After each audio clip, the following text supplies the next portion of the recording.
கர்த்தருடைய நாமம் பரிசுத்தப்படுவதாக. இந்த 2ஆம் நாள் கூட்டத்துக்கு வந்திருக்கிறதான நம்முடைய பிள்ளைகளே தேவனுடைய நாமத்தாண்டு வாழ்த்துக்களை கூறி வரவேற்கிறேன். மிகுந்த சந்தோஷம். இந்த நாளிலே வந்திருக்கிற தம்முடைய பிள்ளைகள் தேவனுடைய ஆகாரத்தை புசிக்கும்படியாக வந்திருக்கிற உங்களை இயேசுவின் நாமத்தினாலே வாழ்த்துக்களை கூறி வரவேற்கிறேன். நாம் ஆரம்பிப்பதற்கு முன்பாக ஒரு சிறிய ஜெபத்தை ஏறெடுத்து பாடல் கூட்டத்தை நம்ம ஆரம்பிப்போம். எங்களை நேசிக்கிறத நல்ல ஆண்டவரே, மறுபடியும் அவருடைய சமூகத்தில் வந்து நிற்கிறோம்.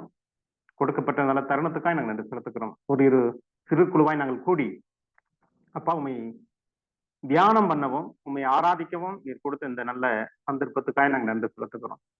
கர்த்தருடைய அனுசரிக்கை எங்களோட கூட இருக்கிறதுக்காக நன்றி.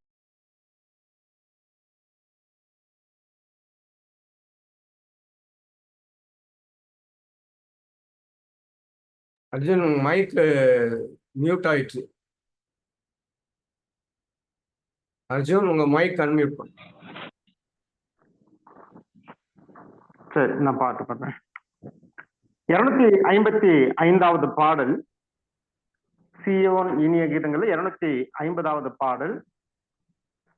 நான் பிரமித்து நின்று பேரன்பின் பிரபாகத்தை நோக்கி பார்த்தேங்கிற பாடலை பாடுவோம்.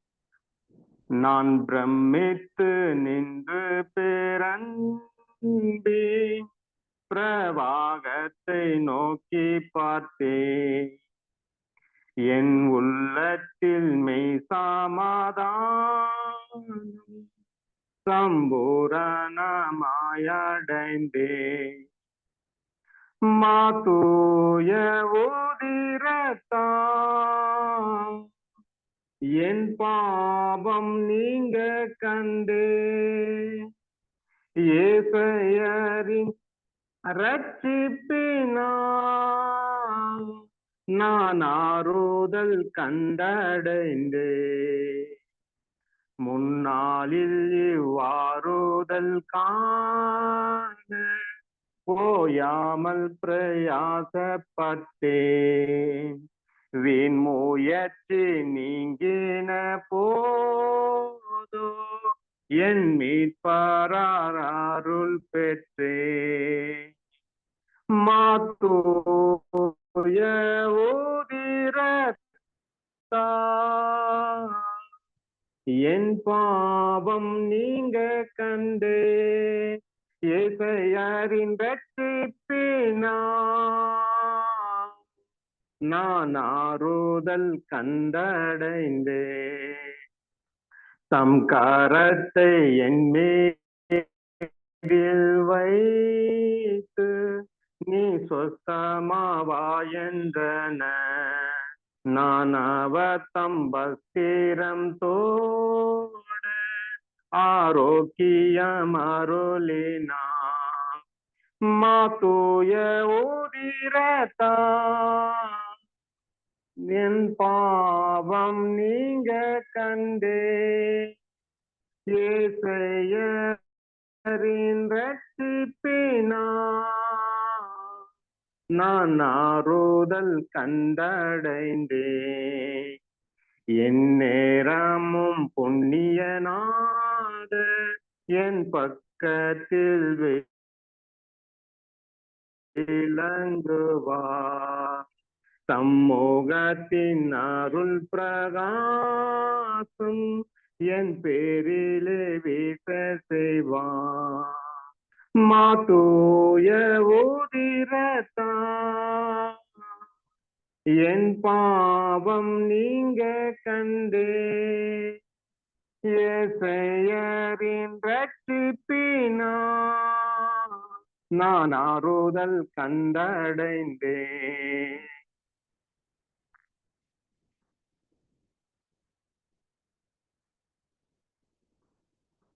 இப்பொழுதும் ஒரு ஜெபத்தை நாம் ஏறெடுத்து இந்த செய்திக்குள்ளாக கடந்து செல்வோம். சகோதரர் டேவிட் நாராயணன் இருக்கீங்களா?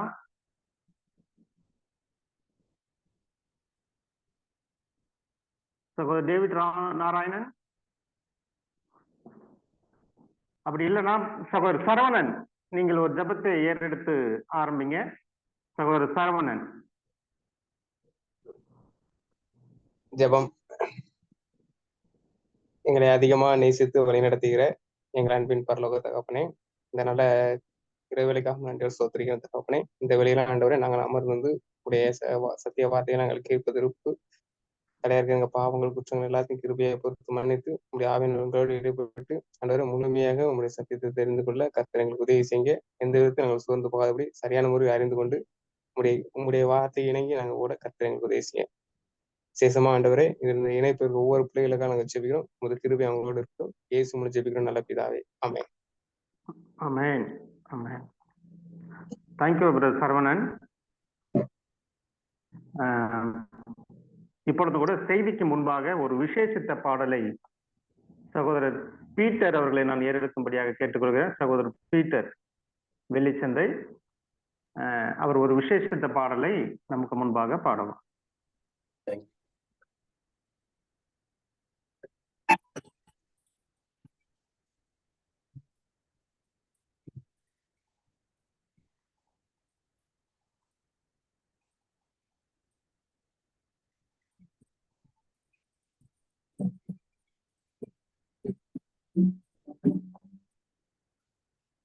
என்ன என் ஆனந்தம், என்ன என் ஆனந்தம் சொல்லக்கூடாதே. என்ன என் ஆனந்தம், என்ன என் ஆனந்தம் சொல்லக்கூடாதே. மன்னித்து என் பாவத்தை எல்லாம் மன்னித்து விட்டாரே. மன்னித்து என் பாவத்தை எல்லாம் மன்னித்து விட்டாரே. என்ன என் ஆனந்தம், என்ன என் ஆனந்தம் சொல்லக்கூடாதே. என்ன என் ஆனந்தம், என்ன என் ஆனந்தம் சொல்லக்கூடாதே.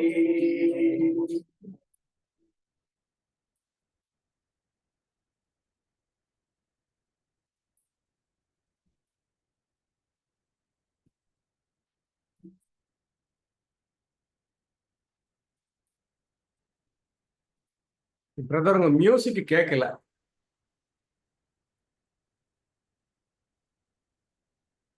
கூடுவோம் ஆடுவோம் பாடுவோம் கொண்டாம் மகிழ் கொண்டாடுவோம். கூடுவோம் ஆடுவோம் பாடுவோம் கொண்டாம் மகிழ் கொண்டாடுவோம். நாடிய நம்மை தேடிய வந்த சாதனை போட்டிடுவோம். நாடிய நம்மை தேடிய வந்த சாதனை சொல்பறிப்போம். என்ன என் ஆனந்தம், என்ன என் ஆனந்தம் சொல்லக்கூடாதே.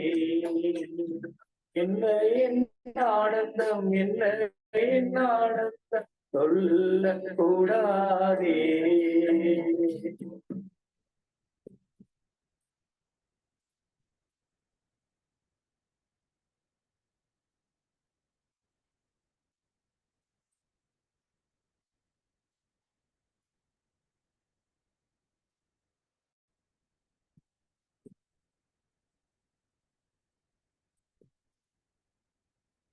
பாவங்கள் சாவங்கள் கோபங்கள் எல்லாம் பரிகரித்தாரே.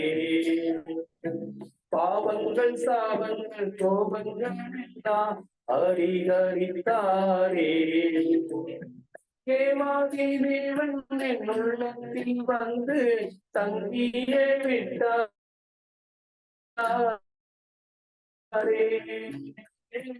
தேவாதி தேவன் என் உள்ளத்தில் வந்து தங்கியே விட்டாரே.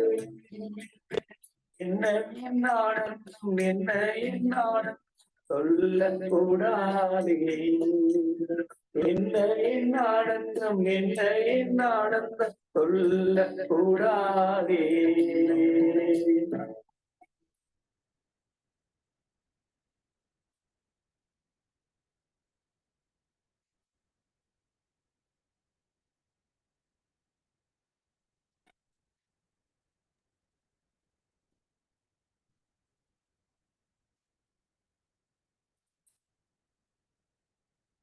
அச்சையன் பச்சமாய் ரட்சிப்பை எங்களுக்கு தருளினதாரே.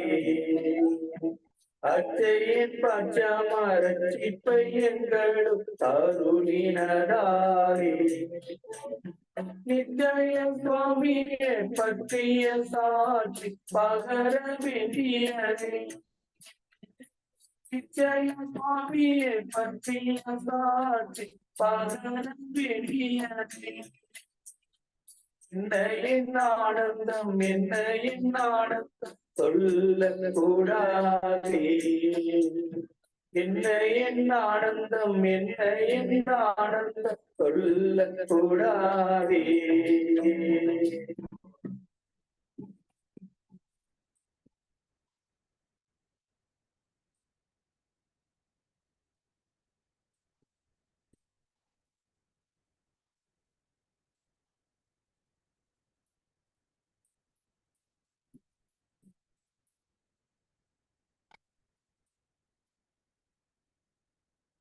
என்னி பொன்முடி வாத்தியம் வீழ்வித்து ஜெய கொடியுடனே.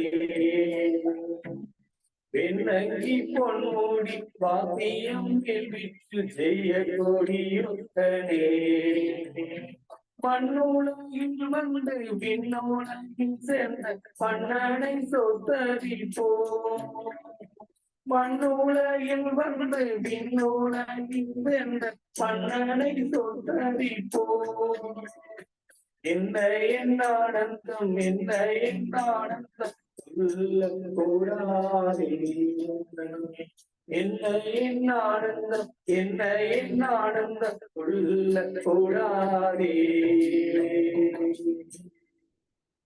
நன்றி. Thank you brother Peter, thank you. ஒரு நல்ல பாடலை பாடிய தம்முடைய மகனுக்கு தேவனை ஆசீர்வதிப்பாராக. செய்திக்கு முன்பாக மீண்டும் ஒரு ஜெபத்தை நாம் ஏறெடுப்போம். ஒரு விசேஷித்த ஜெபத்தை சகோதரர் டேவிட் நாராயணன் அவர்கள் இந்த நேரத்தில் ஒரு விசேஷித்த ஜெபத்தை ஏறெடுக்கும்படியாக நான் இந்த நேரம் கொடுக்கிறேன். சகோதரர் டேவிட் நாராயணன் மாமா, நீங்க ப்ரேயர் பண்ணுங்க.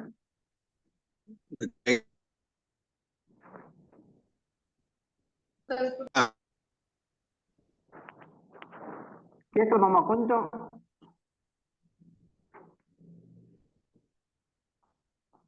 உங்க மைக் ஆன் பண்ணிக்கங்க. மைக் ஆன் பண்ணிக்கங்க.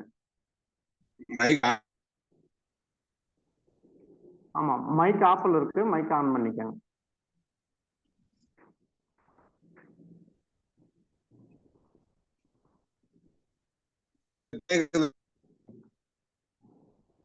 விட்டு விட்டு கேக்குது மாமா, மைக்க ஆன் பண்ணுங்களா.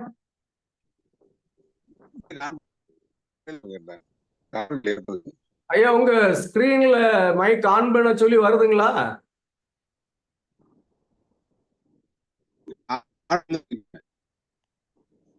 ஆன் பண்ணிருக்காரு. இல்லையா, ரெட்டுல காட்டுது.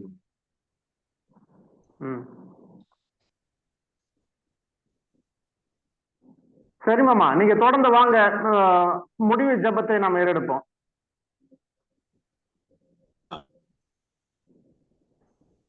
பரவாயில்ல பரவாயில்ல, முடிவு ஜெபத்துக்கு நீங்க இருங்க. அப்போ சிக்னல் வரும்னு நான் நினைக்கிறேன். நான் வெளியே போயிட்டாரு. Net problem. Okay, net problem. Okay, சரி. தேங்க்யூ. வந்திருக்கிற ஒவ்வொரு தேவனுடைய பிள்ளைகளையும் இந்த நேரத்துல மறுபடியுமாய் நான் இயேசுவின் நாமத்தினாலே வாழ்த்துக்களை கூறி வருகிறேன். அங்காங்கே இருந்து நேரம் ஒதுக்கி இந்த காணொளி வாயிலாக இந்த தேவ ஆராய்ச்சியை நாம் ஆராய்ந்து பார்க்கும்படியாக தேவனுடைய வருகைக்கு அடுத்த சத்தியங்களை நாம் அறிந்து கொண்டிருக்கிறோம். வந்திருக்கிற ஒவ்வொரு தேவனுடைய பிள்ளைகளையும் தேவன் அதிகமாய் ஆசீர்வதிப்பாராக. நேற்றைய தினத்தில் வந்தவர்கள் ஏதாவது உங்களுக்கு கேள்விகள் இருந்தால் ஒரு ஒரு ஒரு 15 நிமிஷம் உங்களுக்காக ஒதுக்கப்படும். யாராவது கேள்விகள் இருந்தால் தயவாக கேட்கும்படியாக அந்த நேரம் கொடுக்கப்படுகிறது நேற்றைய தினத்துல. ஏன்னா கடைசி நேரத்துல கேட்க முடியாம போகுது. அதனால தயவு செய்து யாராவது இருந்தீங்கன்னா நேற்றைய தினத்துல வந்தவங்க உங்களுக்கு கேள்வி மனதுக்குள்ள இருந்தா கேட்கும்படியாக அந்த நேரம் கொடுக்கப்படுகிறது.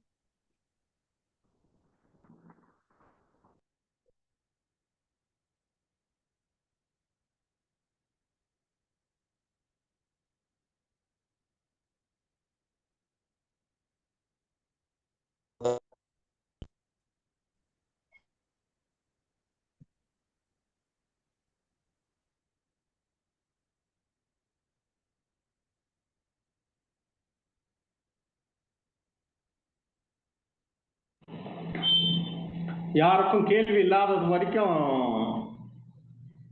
எங்களுக்கு என்ன டவுட் வருதுன்னா ஒரு நல்லா புரிஞ்சிருக்கும்னு நான் நினைக்கிறேன். அதனால தான் கேள்வியே இல்லாமல் இருக்கீங்க. பரவாயில்ல, ரொம்ப சந்தோஷம், நல்லா புரிஞ்சிருக்கிறீங்க. சப்போஸ் ஒருவேளை நான் பாதியில வந்து அதனால எனக்கு இந்த கேள்வி இருந்தது அப்படின்னு சொன்னா கேளுங்க, தாராளமா கேளுங்க, உங்களுக்காக இந்த நேரம் கொடுக்கப்படுது.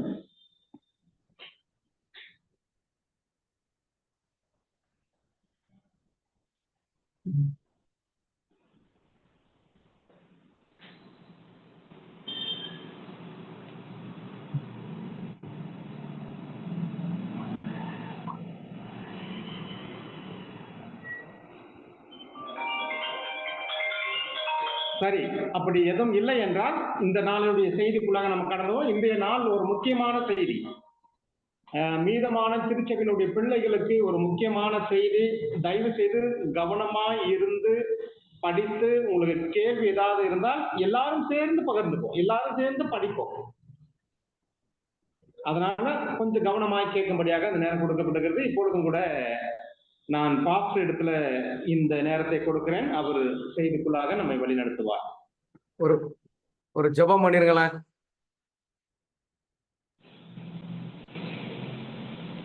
ஒரு ஜெபம்.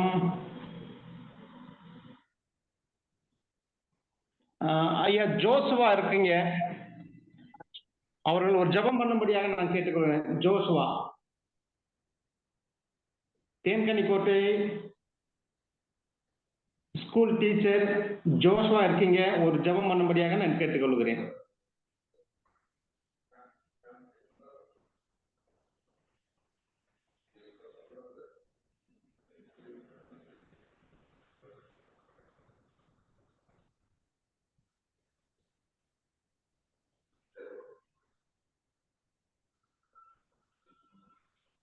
சரி, அவங்க இல்லைன்னு நினைக்கிறேன்.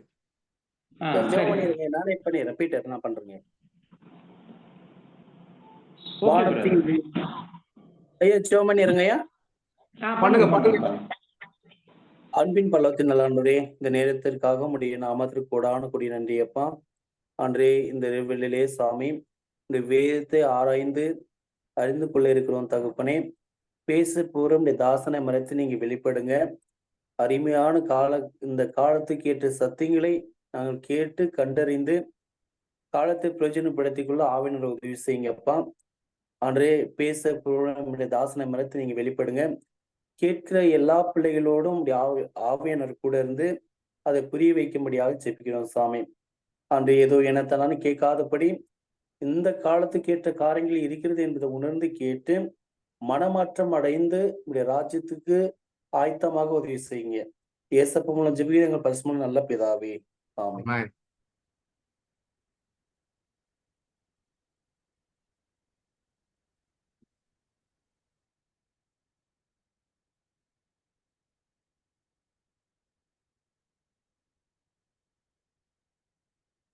கர்த்தருடைய நாமத்திற்கு மகிமை உண்டாகட்டும்.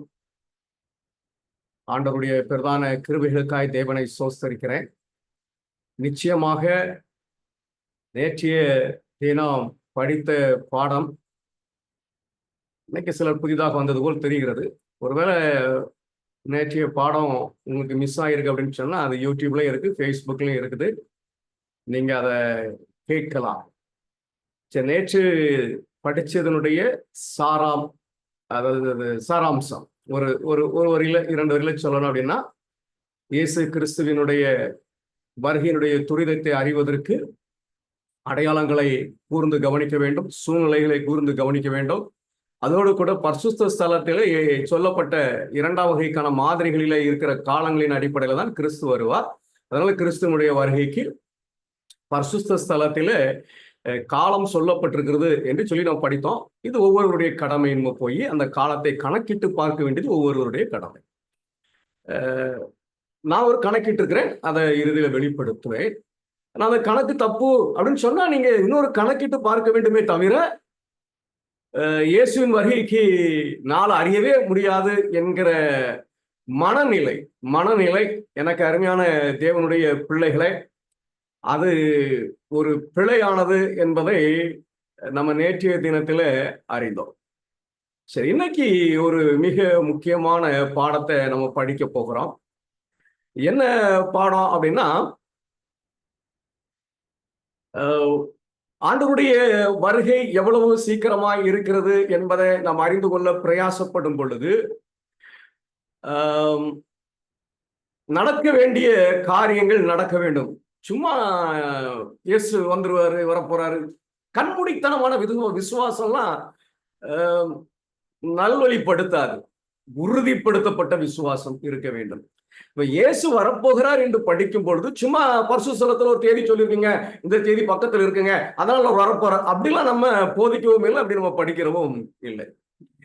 நம்ம வேதம் சொல்லியிருக்கிற அந்த காலம், அடையாளம் அதெல்லாம் போய் பார்க்கிறோம். அதெல்லாம் ரொம்ப நெருக்கமா இருக்கிறத புரிகிறோம். அதற்கு பிறகு பரிசுத்தலத்துல காலம் இருக்கிறது என்று சொல்லி தீர்க்கதரிசி சொல்லுகிறார்களே என்று சொல்லி அந்த காலத்தை போய் படிக்கிறோம். அந்த காலமும் இசைந்து வருகிறதுனாலே கிறிஸ்து வரப்போகிறார் என்று போதிக்கிறேன். அவ்வளவுதான். சரிங்களா? இப்ப இயேசு வரணும் அப்படின்னா நடக்க வேண்டிய மிக முக்கியமான ஒரு நிகழ்வு இருக்கிறது. இயேசு இந்த பூமியில வாழ்ந்து கொண்டிருந்த பொழுது அவர் சொன்ன ஒரு காரியம், எருசலேமுக்கு வரப்போகிற அழிவை குறித்து அவர் தீர்க்கதரிசனம் சொல்லும் போது உலகத்தினுடைய கடைசியும் அடிப்படையாக வைத்து அவர் தீர்க்கதரிசனம் சொல்லுகிறத நம்ம பார்த்திருக்கிறோம். மத்திய 24ஆம் அதிகாரம் 14வது வசனத்தை நீங்கள் வாசிக்கும் பொழுது, ராஜ்யத்தினுடைய இந்த சுவிசேஷம் பூலங்கெங்கும் உள்ள சகல ஜாதிகளுக்கும் சாட்சியாக பிரசங்கிக்கப்படும், அப்போது முடிவு வரும். இது நடக்காம இயேசு வருவாரா? வரவே மாட்டார். இது நடக்கணும் இல்லைங்களா? இது எப்படி நடக்கும் அப்படிங்கிறத இப்ப தெரிஞ்சுக்க போறோம். இன்னைக்கு இருக்கிற ஒரு சூழ்நிலையில இயேசு வரப்போகிறார் என்று சொல்லி அடையாளங்களையும் சூழ்நிலைகளையும் பரிசுத்த சொல்லுகிற அந்த காலங்களையும் எடுத்து பேசும்போது என்னுடைய நண்பர்கள் அனைவரும் எடுத்து வைத்த வாதம், சுவிசேஷம் எல்லா இடம் போனுங்க. இன்னைக்கு நம்ம நாட்டிலும் நிறைய கிராமங்களுக்குள்ள சுவிசேஷம் போகல, இந்த வார்த்தைகள் சொல்லப்படல. அப்படி இருக்கும்போது எத்தனையோ நாடுகள்ல இன்னும் வேதமே உள்ள போக முடியாத நிலைமையில இருக்குது. அப்படி இருக்கும்போது ஆண்டவர் எப்படி வர முடியும்? இன்னொரு சகோதரன் என்ற சொன்னாங்க, 1000 வருஷம் ஆகுங்க இந்த சுவிசேஷம் உலகம் முழுவதும் சொல்லி முடிப்பதற்கு, அதனால இயேசு இப்போ வரமாட்டார். ஆனா உண்மை என்ன தெரியுமா? நீங்க ஆச்சரியப்படுவீங்க. பவுல் சாட்சி பகிர்கிறார். என்ன சாட்சி பகிர்கிறார் அப்படின்னு சொன்னா, அந்த சுவிசேஷம் வானத்தின் கீழ் இருக்கிற சகல சிருஷ்டிகளுக்கும் பிரசங்கிக்கப்பட்டு வருகிறது. தமிழை பார்த்து ஆங்கிலத்தில் நீங்க பார்த்தீங்கன்னு சொன்னா பிரசங்கிக்கப்பட்டு உள்ளது என்று சொல்லுவார். ராஜ்யத்தினுடைய சுவிசேஷம் என்ன செய்கிறது என்று சொன்னால், சகல ஜாதிகளுக்கும் எப்பவுமே அறிவிக்கப்பட்டுச்சு அப்படின்னு சொன்னா, 1ஆம் நூற்றாண்டிலேயே அறிவிக்கப்பட்டுச்சு. 1ஆம் நூற்றாண்டிலேயே அறிவிக்கப்பட்டுச்சு. இது தீர்க்கதரிசியும் ஆமோதிக்கிறாங்க பாருங்க. நான் வாசிக்கிறேன். எருசலேமின் அழிவு பற்றிய தீர்க்க தரிசனத்தில் கிறிஸ்து கூறினார், அக்கிரமம் மிகுதி ஆனால் அநேகருடைய அன்பு தணிந்து போம், முடிவு புரிந்தும் நிலை நிற்பவனே ரட்சிக்கப்படுவான். ராஜ்யத்தினுடைய இந்த சுவிசேஷம் பூலகம் உள்ள சகல ஜாதிகளுக்கும் சாட்சியாக பிரசங்கிக்கப்படும், அப்பொழுது முடிவு வரும் என்று. இந்த தீர்க்க தரிசனம் மறுபடியும் நிறைவேறும். ஒரு முறை நிறைவேறிச்சு.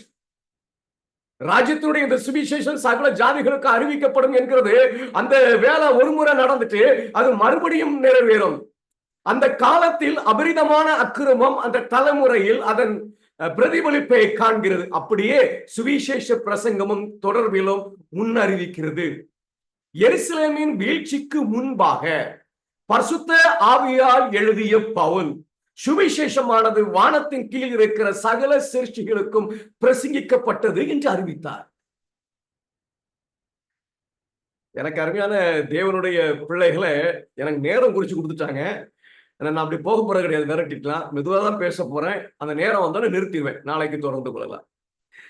வெளிப்பாடு மிக தெளிவாக இருக்கிறது. ராஜ்யத்தினுடைய சுவிசேஷம் பவுலினாலே சாட்சி பகரப்பட்டிருக்கிறது. அது சகல ஜாதிக்கும் அறிவிக்கப்பட்டு விட்டது. பூலகம் உள்ள எல்லாருக்கும் சொல்லப்பட்டு விட்டது. அது மறுபடியும் சொல்ல வேண்டும். ஏன் மறுபடியும் சொல்ல வேண்டும்? ஆண்டவர் சொல்லியிருக்கிறாரு, ராஜ்யத்தினுடைய சுவிசேஷம் சகல ஜாதிக்கு அறிவிக்கப்பட்டு முடிவு வந்துடும் அப்படின்னு சொல்லியிருக்கிறாரு. இங்க எல்லா ஜாதிக்கும் அந்த சுவிசேஷம் அறிவிக்கப்பட்டு சொல்லி பவுல் சாட்சி பகிர்கிறார். தீர்க்கதரிசி நமக்கு அதை உத்தரவாதமாக எழுதி கொடுத்திருக்கிறார்கள். அப்படியானால் கேள்வி நான் என்ன எழுப்பணும் அப்படின்னு சொன்னா, ஏன் அது மறுபடி சொல்ல வேண்டும்? ஏன் இயேசு வரவில்லை? முடிவு ஏன் உண்டாகவில்லை? இந்த கேள்வி எழுப்பினா தான் நம்ம வேதத்தை படிக்க முடியும். ராஜ்யத்தினுடைய சுவிசேஷம் எல்லாருக்கும் சொல்லப்பட்டாயிற்று. அப்படி சொல்லப்பட்டுனா முடிவு வந்துடும் சொன்னாரு. ஆனா முடிவு வரவில்லை. ஏன் வரல? அது எதுக்கு மறுபடியும் சொல்லப்பட வேண்டும்? எனக்கு அருமையான தேவனுடைய பிள்ளைகளை, இத அடிப்படையாக வைத்து 3 காரணங்களை நான் கண்டுபிடித்தேன். ஏன் ஆண்டவர் வரல? தீர்க்க தரிசனம் நிறைவேறிட்டு, சுவிசேஷம் சொல்லப்பட்டாச்சு, சகல ஜாதிக்கு அறிவிக்கப்பட்டுட்டு, பூமி கீழே இருக்கிற பூமியில இருக்கிற எல்லாருக்கும் சொல்லப்பட்டாச்சு. பட் ஏன் ஆண்டவர் வரல? இந்த 3 காரணங்களை எதன் அடிப்படையில் எடுத்திருக்கிறேன் என்று சொன்னால், கடைசி ஊழியம் அது செய்யப்படும் பொழுது என்ன நிலை இருக்கிறது, அப்பொழுது தோன்றுகிற அந்த நிலை 1ஆம் நூற்றாண்டு காலத்தில் இல்லை என்பதை அறிந்தேன். அப்ப அங்க சுவிசேஷம் அறிவிக்கப்படும் பொழுது, மறுபடியும் அது சொல்லப்படும் பொழுது என்ன சூழ்நிலையில சொல்லப்படுகிறது, எதை பிதா அங்கீகரிக்கிறார் என்று பார்க்கும் பொழுது, அங்கே காணப்பட்ட அந்த நிலை எங்கே காணப்படல அப்படின்னு சொன்னா, முன்மாரியினுடைய அபிஷேகத்தை பெற்று ஊழியம் செய்து தோற்றுவிக்கப்பட்ட சபையில இல்லை. ஒண்ணு கரைதிரை முதலான ஒன்றும் இல்லாமல் பரிசுத்தமும் பிழையற்றதுமான மகிமையுள்ள சபையாக அதை தமக்கு முன் நிறுத்திக் கொள்வதற்கும் தம்மை தாமே அதற்கு ஒப்பு கொடுத்தார். ஆண்டவராய் இயேசு கிறிஸ்து எதற்காக ஜீவனை கொடுத்திருக்கிறார் அப்படின்னு கேட்டீங்கன்னா, அவருக்கு கரை திரை இல்லாத பரிசுத்த சபை வேணும். முன்மாரியினுடைய அபிஷேகத்தை பற்றி ஊழியம் செய்த பிள்ளைகள் ஆண்டவருடைய சமூகத்தில சபையில சேர்க்கப்பட்டவர்கள், அவர்களால் தோற்றுவிக்கப்பட்ட சபை கரை திரை இல்லாதது இருந்ததா என்று சொல்லி கொஞ்சம் படிக்கும் பொழுது அப்படி இல்லை என்பதை புரிந்து கொள்ளலாம்.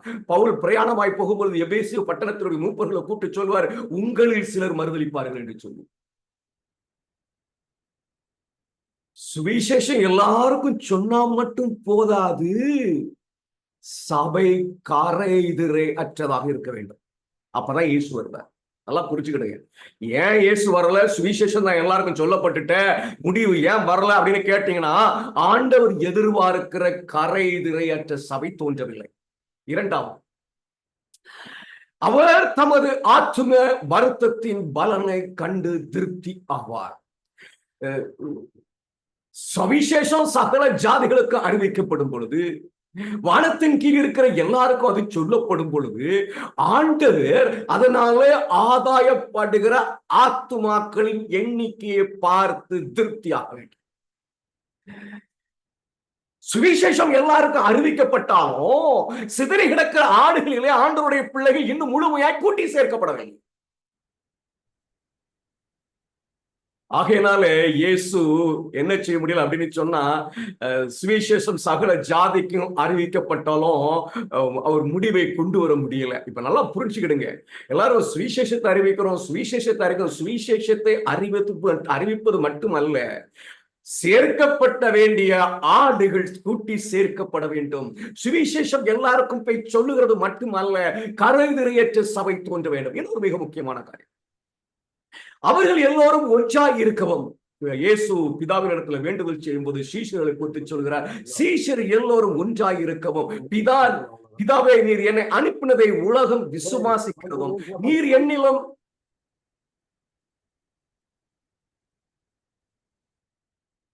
என்னிலும் நான் உம்மிலும் இருக்கிறது போல அவர்கள் எல்லோரும் நம்மில் ஒன்றாய் இருக்கவும் வேண்டிக் கொள்ளுகிறேன். இந்த ஒரு ஒற்றுமை இருக்கு பாருங்க, அது முன்மாரியின் ஊழியத்தில் தோன்றிய சபைகளை காணப்படலை. நீங்க கொரிந்த சபையை பாருங்க, 4 பிரிவை சொல்லியிருப்பாரு. இன்னைக்கு நம்ம சபை பாருங்க, பல பிரிவுகள் பாருங்க. அப்போ நல்லா புரிஞ்சுக்கணும், சுவிசேஷம் சகல ஜாதிகளுக்கு அறிவிக்கப்பட்ட மாத்திரம் முடிவு வந்துட போறது இல்லை. அது அறிவிக்கப்படும் பொழுது கரை திரையற்ற சபை தோன்ற வேண்டும். அல்லது இருக்க வேண்டும். அது அறிவிக்கப்படும் பொழுது கூட்டி சேர்க்க வேண்டிய ஆடுகள் எல்லாம் பரலோக ராஜ்யத்திற்கு என்று சொல்லி தேவன் ரட்சிப்பின் திட்டத்தின் மூலமாக ஆதாயப்படுத்துவதற்கு தீர்மானித்த சகல ஆத்துமாக்களும் அந்த எண்ணிக்கை அவரே நிறைவேறணும். அவர் திருப்தியாக வேண்டாம், அருமை அப்படின்னு சொல்லணும். அப்பதான் அவர் அது மாத்திரமல்ல, அவர்களை ஆதாயப்படுத்துகிறது ஜனங்கள். தேவனுடைய சபையில, கரையற்ற சபையில ஒரு ஒற்றுமை, பிதாவும் குமாரனும் ஒன்றா இருந்தது போல ஒரு ஒற்றுமை உண்டாக வேண்டும். அப்படி இருந்தாதான் முடிவு வரும். எனக்கு அருமையான தேவனுடைய பிள்ளைகளை, இப்படிப்பட்ட ஒரு நிலையில இறுதி ஊழியத்தை செய்ய போறது செவன்த்-டே அட்வென்டிஸ்ட் சபை. இந்த சபை இப்படி மாறிவிடும். அது ஒரு பெரிய பாடம். நான் அதை இங்க அதிகமாய் சொல்ல போறது இல்லை. ஆண்டவர் எதிர்பார்க்கிற காரியம் என்ன அப்படின்னு கேட்டீங்கன்னா, கரையற்ற சபை தோன்ற வேண்டும். அவர் சபைக்குள்ள சேர்க்கப்படுகிற ஆத்துமாக்களை பார்த்து திருப்தியாக வேண்டும். அங்கே வருகிற எல்லாரும் ஒரே மனதுடையவர்களாக இருக்க வேண்டும், ஒரே நோக்கமுடையவர்களாக இருக்க வேண்டும். பிதாவினுடைய விருப்பம் என்னுடைய விருப்பம் என்று இயேசு சொன்னது போல, இயேசுவும் பிதாவும் ஒன்றாய் இருந்தது போல நாமும் ஒன்றாய் ஒருவருக்கு ஒருவர் ஒன்றாய் இருக்க வேண்டும். பிதாவோட கூட ஒன்றாய் இருக்க வேண்டும். சகல ஜாதிகளுக்கும் சுவிசேஷம் இயேசு வரும்பொழுது அறிவிக்கப்பட்டிருக்க வேண்டும். இது நடந்துச்சு அப்படின்னு சொன்னா யாரு வருவா அப்படின்னா இயேசு வருவார். அப்ப இந்த மாதிரி ஒரு ஊழியம் என்ன செய்யப்பட வேண்டும். அப்படி செய்யப்பட்டால்தான் யாரு வரப்போறா அப்படின்னு கேட்டீங்கன்னு சொன்னா இயேசு வர போகிறார். சரி, நம்ம சபை இதற்கு தான் அழைக்கப்பட்டது. இப்படிப்பட்ட ஒரு உன்னதமான வேலையை செய்வதற்கு தான் அழைக்கப்பட்டது. ஆதி இஸ்ரவேலர்களை அவர் அழைத்தது போல இந்த நாளில் தேவன் தம்முடைய சபையை பூமியில் ஒளியாக நிற்க அழைத்திருக்கிறார். நம்ம தான் அந்த அழைப்பை பெற்றிருக்கிறோம். 1ஆம் 2ஆம் மற்றும் 3ஆம் தூதர்களின் செய்திகளை சத்தியத்தின் வல்லமையால் அவர்களை சபைகளிலிருந்தும் உலகத்திலிருந்தும் பிரித்து அவர்களை தமக்கு பரிசுத்தமான அருகாமையில் கொண்டு வந்தார். இந்த சபை எப்படி ஆண்டவர் எதிர்பார்க்கிற அந்த ஊழியம் எப்படி நடக்க போகிறது என்று படிக்கிறோம். அழைக்கப்பட்ட சபை எதாவது சொன்ன செவன்த்-டே அட்வென்டிஸ்ட் சபை. அவர் அவர்களை தம்முடைய நியாயப்பிரமாணத்தின் பாதுகாவலராக்கி இந்த நேரத்திற்கான தீர்க்க தரிசனத்தின் மகத்தான சத்தியங்களை அவர்களுக்கு ஒப்புக் கொடுத்திருக்கிறார். பண்டைய இஸ்ரவேலர்களுக்கு அர்ப்பணிக்கப்பட்ட பரிசுத்த பிரமாணங்கள் போலவே இவையும் உலகிற்கு தெரிவிக்கப்பட வேண்டிய ஒரு பரிசுத்த நம்பிக்கை ஆகும். எனக்கு அருமையான தேவனுடைய பிள்ளைகளை, நம்ம பெற்றிருக்கிற உபதேசம் மிக மிக முக்கியமான உபதேசம், உலகத்துக்கு சொல்ல வேண்டிய உபதேசம். நம்ம சபை உண்மையா வேலை செய்யல. அப்படி செஞ்சுதான் ஆண்டவர் அப்பவே வந்திருப்பார் என்று சொல்லி நம்ம நேற்றைய தினத்துல படிச்சோம். சபை உண்மையா வேலை செஞ்சா எப்படி இருக்கும் கொஞ்சம் நம்ம தெரிஞ்சுக்கணும். இந்த செவன்த்-டே அட்வென்டிஸ்ட் சபை உண்மையாக இருந்து வேலை செய்தால் எப்படி இருக்கும்? ஒரு குறிப்பை நான் வாசிக்கிறேன்.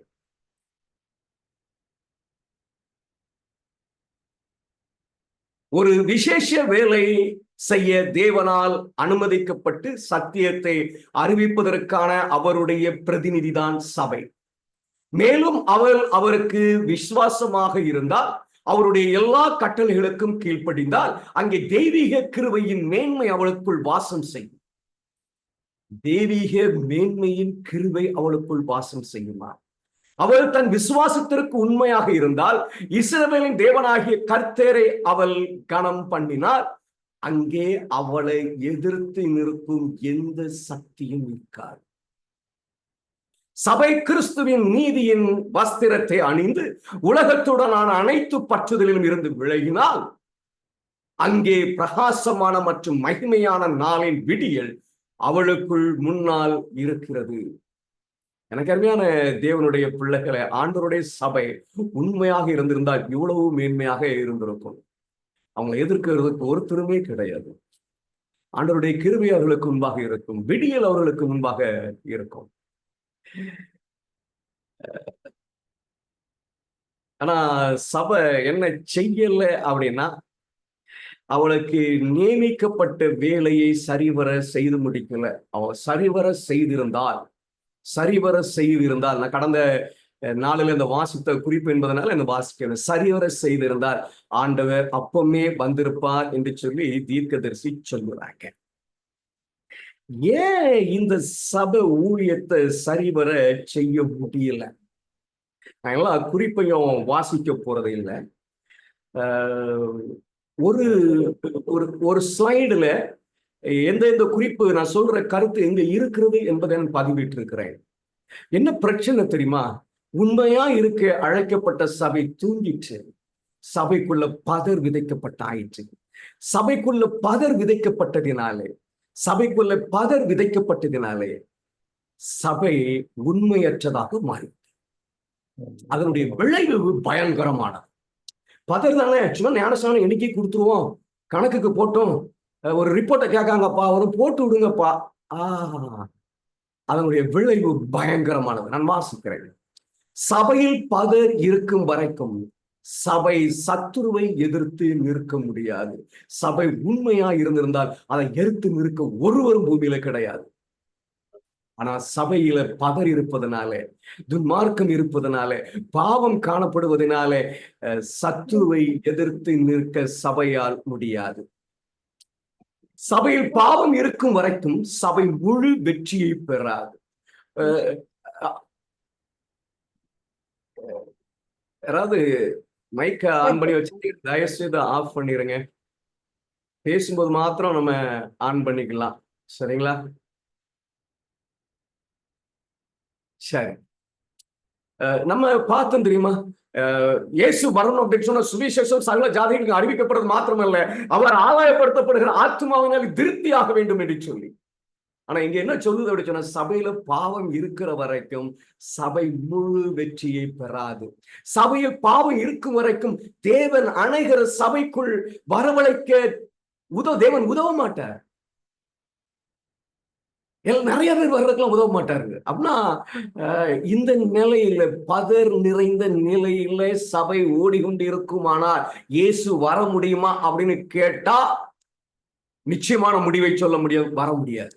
இதனாலதான் ஆண்டவர் 1ஆம் நூற்றாண்டுல முடிவை கொண்டு வரல. ஏன்னா உள்ளுக்குள்ள துன்மார்க்கம் வந்துச்சு, ஒற்றுமை இல்லை. அதே நிலையில தான் இன்னைக்கு நம்மளும் உட்கார்ந்துருக்கோம். சபையில் கலை இருக்கும் வரைக்கும் சபை பலவீனமாக இருக்கும். சபையில் பாவம் இருக்கும் வரைக்கும் சபைக்குள் ஆவியானவர் வரமாட்டார். இது ஆல்சன் என்கிறது தீர்க்கதரிசியுடைய வாழ்த்துக்கள். ஆல்சன் என்கிறவர் அந்த நேரம் ஜெனரல் கான்ஃபரன்ஸ்ல பேசின வார்த்தை, சபைக்குள்ள நீ அதெல்லாம் வாஸ்தவம் ரொம்ப பயங்கரமா இருக்கும். நீ 5 வருஷம் நீ முத வந்து விசுவாசியா இருந்தாலும் சரிதான், 20 வருஷம் விசுவாசியா இருந்தாலும் சரி, பாவம் இருந்தா ஆவியானவர் வரமாட்டாருங்க அப்படின்னு ஒரு பிரசங்கம் பண்ணிருப்பார். சபையின் ஒரு பாவி சபை முழுவதிலும் இருந்து வெளிச்சத்தை நீக்கிடுவார். அது 100% உண்மை. இது கண்கூடாக பார்த்து கொண்டு இருக்கிறோம். அப்படியானால் எனக்கு அருமையான தேவனுடைய பிள்ளைகளை, இந்த நிலையில ஆண்டவருடைய சபை வேலையை முடிக்க முடியுமானா முடியாது. முன் உதாரணத்தை சொல்லியிருக்கிறேன், சும்மா நான் சொல்லலை. சுவிசேஷம் சகல ஜாதிக்கு அறிவிக்கப்பட்ட ஆயிற்று, ஆனாலும் இயேசு வரவில்லை. ஏன் வரல? கரதிரையற்ற சபை தோன்றவில்லை. பதர் நிறைந்த சபை இருந்தது, துன்மார்க்கம் நிறைந்த சபை இருந்தது, ஒற்றுமை இல்லை, பிரிவினைகள் காணப்பட்டன. அவர் தேவன் எதிர்பார்த்த ஆத்துமாக்கள் உள்ளே வந்து சேரவில்லை. சரி, இதுக்கு சொல்யூஷன் என்ன? இப்படி பலவீனமான இருக்கிற சபையோட தேவன் இருப்பாரா? சரி, என்ன சொல்றாங்க தீர்க்கதரிசி, அதை நம்ம பார்ப்போம். இப்படி பலவீனமான சபையோடு கூட தேவன் இருப்பாரா? 1843 1844 காணப்பட்டவர்களை கண்ட கண்கள் பாக்கியமானவை. ஊழியருக்கு பார்த்தாங்க 83 வருவார் அப்படின்னு சொல்லி முடிவு பண்ணி ஊழியம் செய்வாங்க. வரமாட்டாரு, தவறை கண்டுபிடித்து திருத்துவாங்க. 44 வருவார்னு சொல்லி ஊழியம் செய்வாங்க. அப்ப அந்த ஜனங்கள் அந்த காலத்தை பார்த்து, திரண்டு வந்ததை பார்த்து, தேவனுக்காக சாட்சி பெற அனுபவத்தை பார்த்த கண்கள் பாக்கியமானவைகள். தொடர்ந்து எழுதுறாங்க பாருங்க. மேலும் செய்தியை மறுபடியும் சொல்லுவதில் தாமதம் கூடாது, ஏனெனில் காலத்தின் அடையாளங்கள் நிறைவேறுகின்றன, முடிவு வேலை செய்யப்பட வேண்டும். ஒரு பெரிய வேலை குறுகிய நேரத்தில் செய்யப்பட வேண்டும். இப்ப வேலை செஞ்சுக்கிட்டு தான் இருக்கும், ஆனா அதெல்லாம் ஊழியத்தை முடிவுக்கு கொண்டு வராது. ஒரு பெரிய வேலையா குறுகிய காலத்தில் செய்யப்பட வேண்டுமா? தேவனுடைய நியமனம் மூலம் ஒரு செய்தி விரைவில் கொடுக்கப்படும்.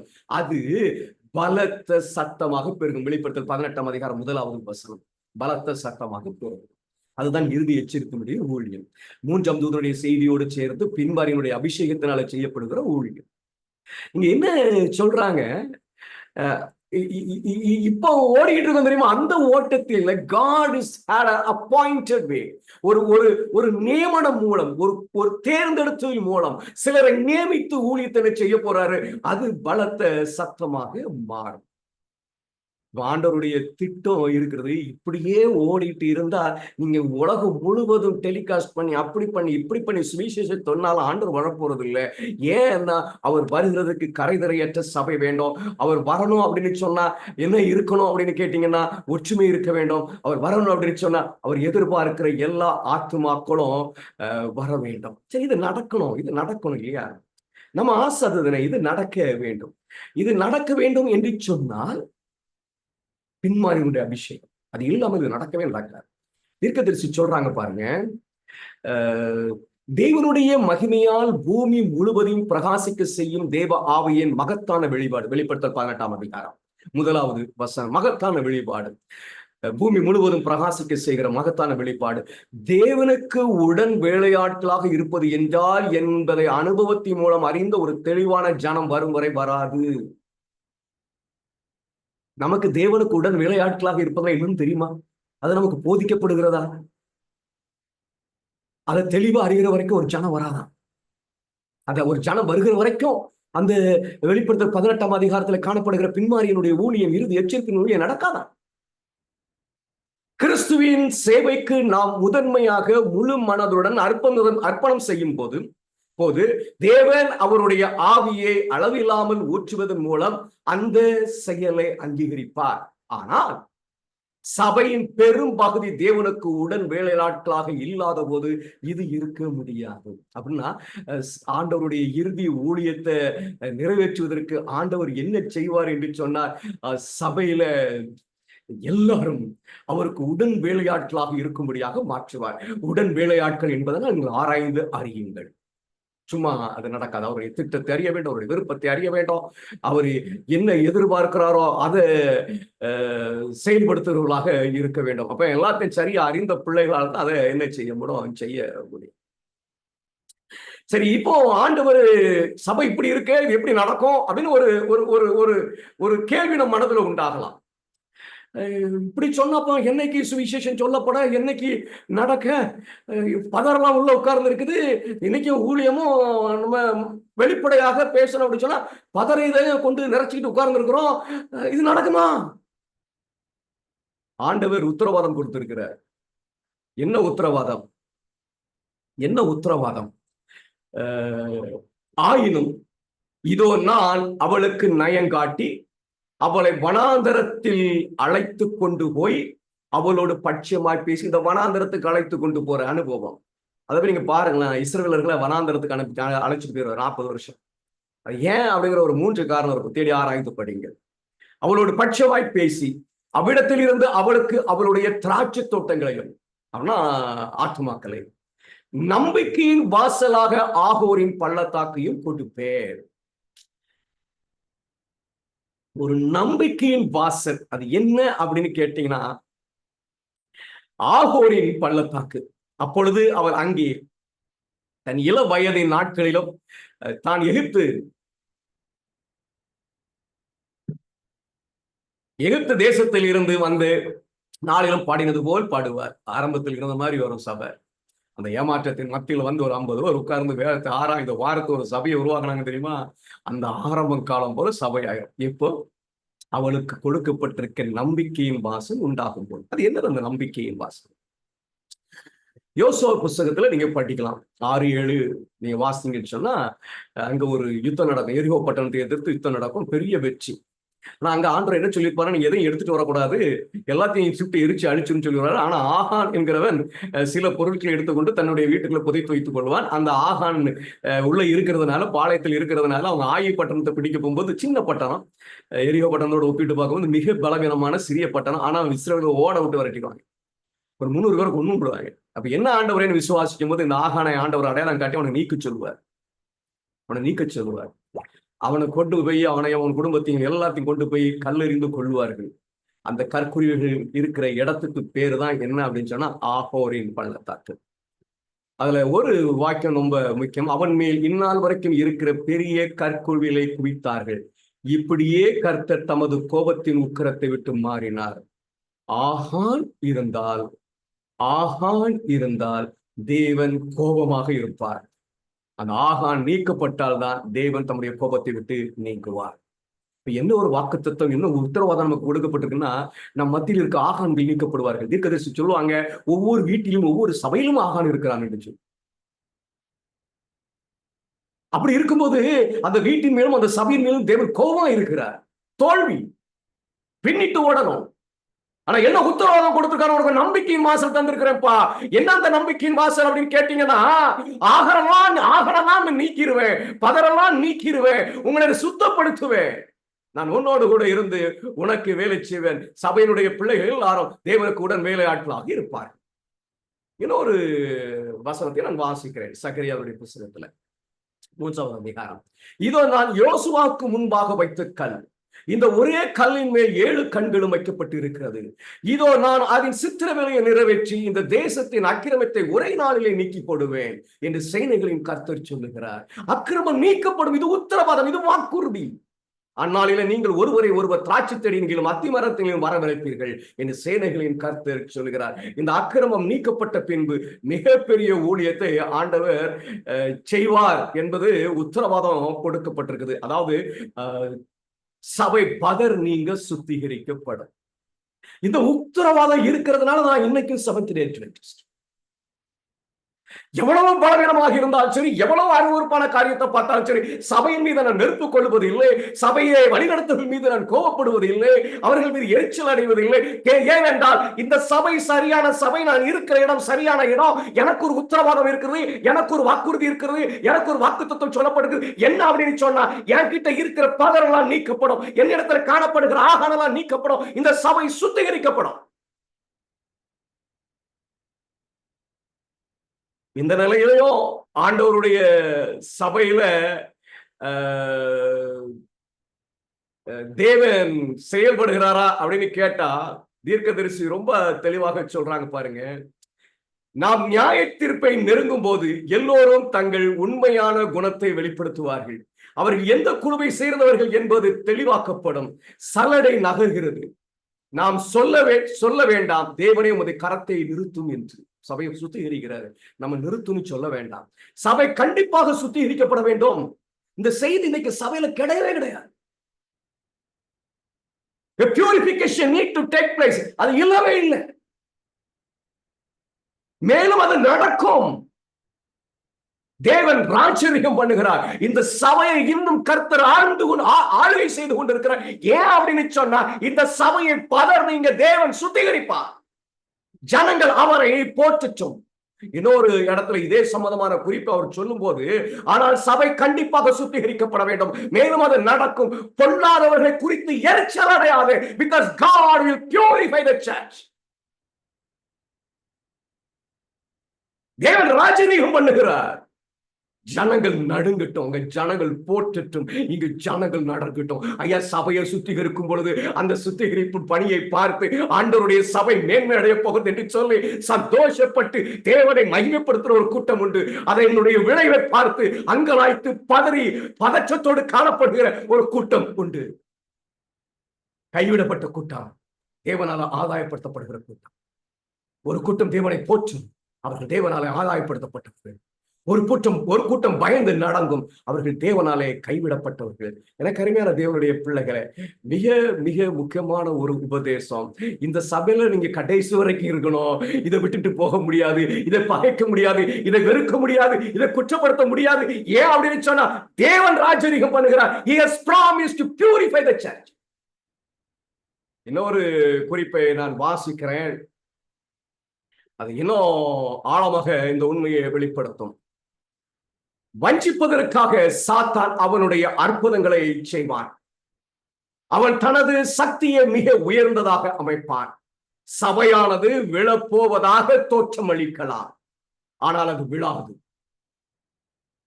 ஏன் விழாது? அது தொடர்ந்து இருக்கும். எப்படி? சீயோனில் உள்ள பாவிகள் வெளியேற்றப்படும் போது, விலை மதிப்பற்ற கோதுமையிலிருந்து பதர் பிரிக்கப்பட்டது. இது ஒரு பயங்கரமான கடும் சோதனையாகும். ஆனால் எப்படி இருந்தாலும் கண்டிப்பாக நடக்க வேண்டும். ஒருவரும் அல்ல, ஆனால் பாவத்தின் கரைதிரை இல்லாமல், அவருடைய வாயில் கபடம் இல்லாமல் ஆட்டுக்குட்டியின் இரத்தத்தினாலும் தங்கள் சாட்சியின் வசனத்தினாலும் ஜெயித்தவர்களே விசுவாசம் உள்ள மற்றும் உண்மையுள்ளவர்களோடு காணப்படுவார்கள். நம்முடைய சுய நீதியிலிருந்து நாம் விலகி கிறிஸ்துவின் நீதியில் அணிவகுத்து நிற்க வேண்டும். ஒரு பெரிய பிராமிஸ் இருக்குங்க, பியூரிஃபிகேஷன் ஆஃப் தி சர்ச். சபை சுத்திகரிக்கப்படும். என்ன ஒரு நம்பிக்கை! இந்த சபையின் மீது நான் இனி பற்றுதலாய் இருப்பேன். நம்ம படிச்சோம் தெரியுமா, இயேசுவினுடைய வருகையினுடைய துரியத்தை அறிகிற பிள்ளைகள் இந்த சபையை தாங்குவார்கள். தங்களுடைய தாளந்துகளினாலே, தேவன் கொடுத்திருக்க பொருளினாலே தாங்குவார்கள். தசமாக காணிக்கையை வெளியே கொடுக்க மாட்டாங்க, வேற எங்கே கொடுக்க மாட்டாங்க. அவர்கள் அப்படி யாராவது கொடுத்த கூட வாங்க மாட்டாங்க. they know the plan of God. அவர்கள் தேவனுக்குடைய உடன் வேலையாட்கள். அவர்களுக்கு தேவனுடைய திட்டம் தெரியும். இந்த சபை சுத்திகரிக்கப்படும். இந்த சபையை நான் தாங்க வேண்டும். என் தேவன் இந்த சபையை சுத்திகரிக்கும் வரைக்கும் இது இருக்கணும். நான் இந்த சபையை எப்படியாயினும் தாங்குவேன் என்று சொல்லி தாங்குற பிள்ளைகளாக நீங்களும் நானும் இருப்போம். 1,40,000 இந்த சபை விழுந்ததுனால, பின்வாங்கினதுனால ஆண்டவர் ஒரு பிராமிஸ் பண்ணிருக்கிறாரு, நான் சுத்திகரிப்பேன் அப்படின்னு சொல்லிட்டு. இன்னொரு மிக முக்கியமான காரியமும் அங்கே இருக்கிறது. இந்த சபை விழுந்ததுனால சுத்திகரிப்பேன்னு சொல்லியிருக்காரு இல்லையா? இதுல சபையில பாவம் காணப்படுகிறதால ஒரு காரியத்தை சொல்லிருக்கார். வாசிக்கிறேன் பாருங்க. கர்த்தராகிய தேவன் ஒரு எரிச்சல் உள்ள தேவன். ஆயினும் அவர் இந்த தலைமுறையில் அவருடைய ஜனங்களின் பாவங்களையும் மீறுதல்களையும் நீண்ட காலமாக தாங்கினார். தேவனுடைய ஜனம் அவருடைய ஆலோசனையில் நடந்திருந்தால், தேவனுடைய வேலை முன்னேறி இருக்கும். பூமியின் மேல் வாசம் செய்கிற எல்லா ஜனத்துக்கும் சத்திய செய்தி எடுத்து செல்லப்பட்டிருக்கும். எப்படி? தேவனுடைய ஜனம் அவருடைய ஆலோசனையில் நடந்திருந்தால், தேவனுடைய வார்த்தையின்படி அவர்கள் நடந்திருந்தால், சத்திய செய்தி என்ன செஞ்சு போட்டுமா எல்லாருக்கும் எடுத்துட்டு போயிருக்குமா? இன்னைக்கு நம்ம இன்னும் அதை செஞ்சுக்கிட்டே இருக்கிறோம். 150 வருஷமா செஞ்சுக்கிட்டே இருக்கணும். அதுக்கு ஒரே ஒரு காரணம் தாங்க, நம்ம உண்மையாக இல்லை.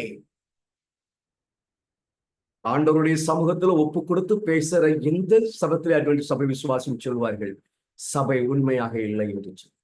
தொடர்ந்து வாசிக்கிறேன்.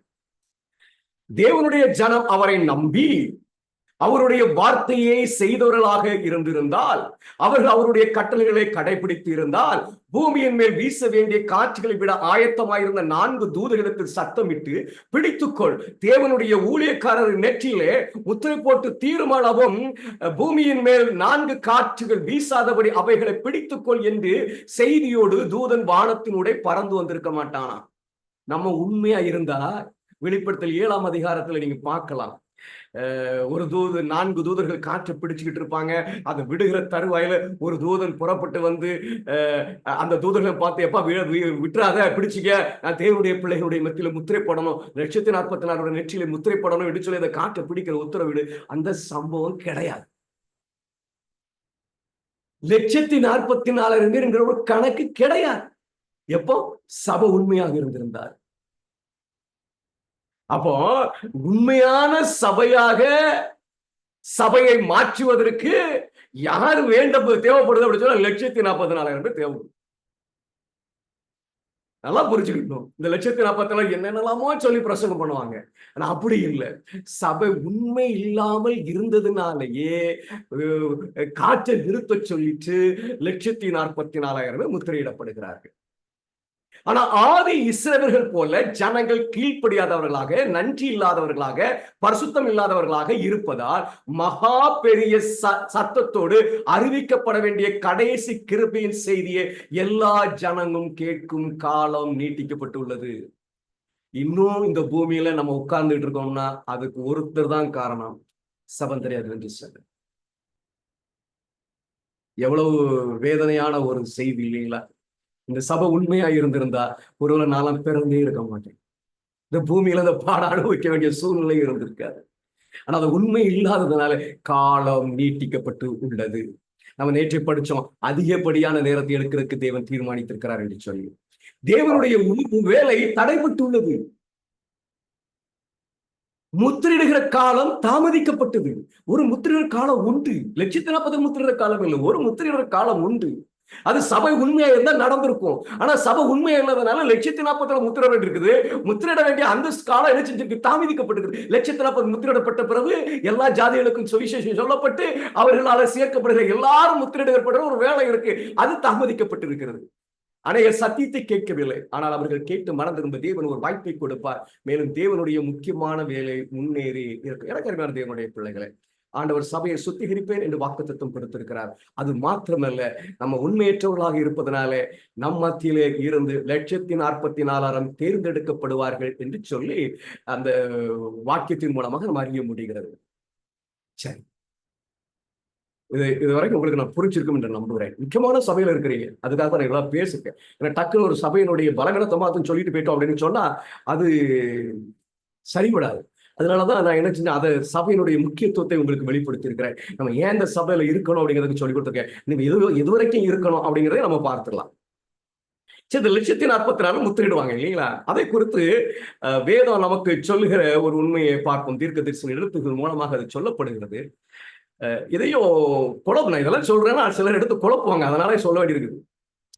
முக்கியமான சபைக்குரிய முடிவு வேலை, தேவனின் சிங்காசனத்திற்கு முன்பாக தவறு இல்லாமல் நிற்க வேண்டிய 1,44,000 பேர் தேர்க்கப்படும் நேரத்தில் இந்த 1,40,000 ஏன் வர்றாங்க?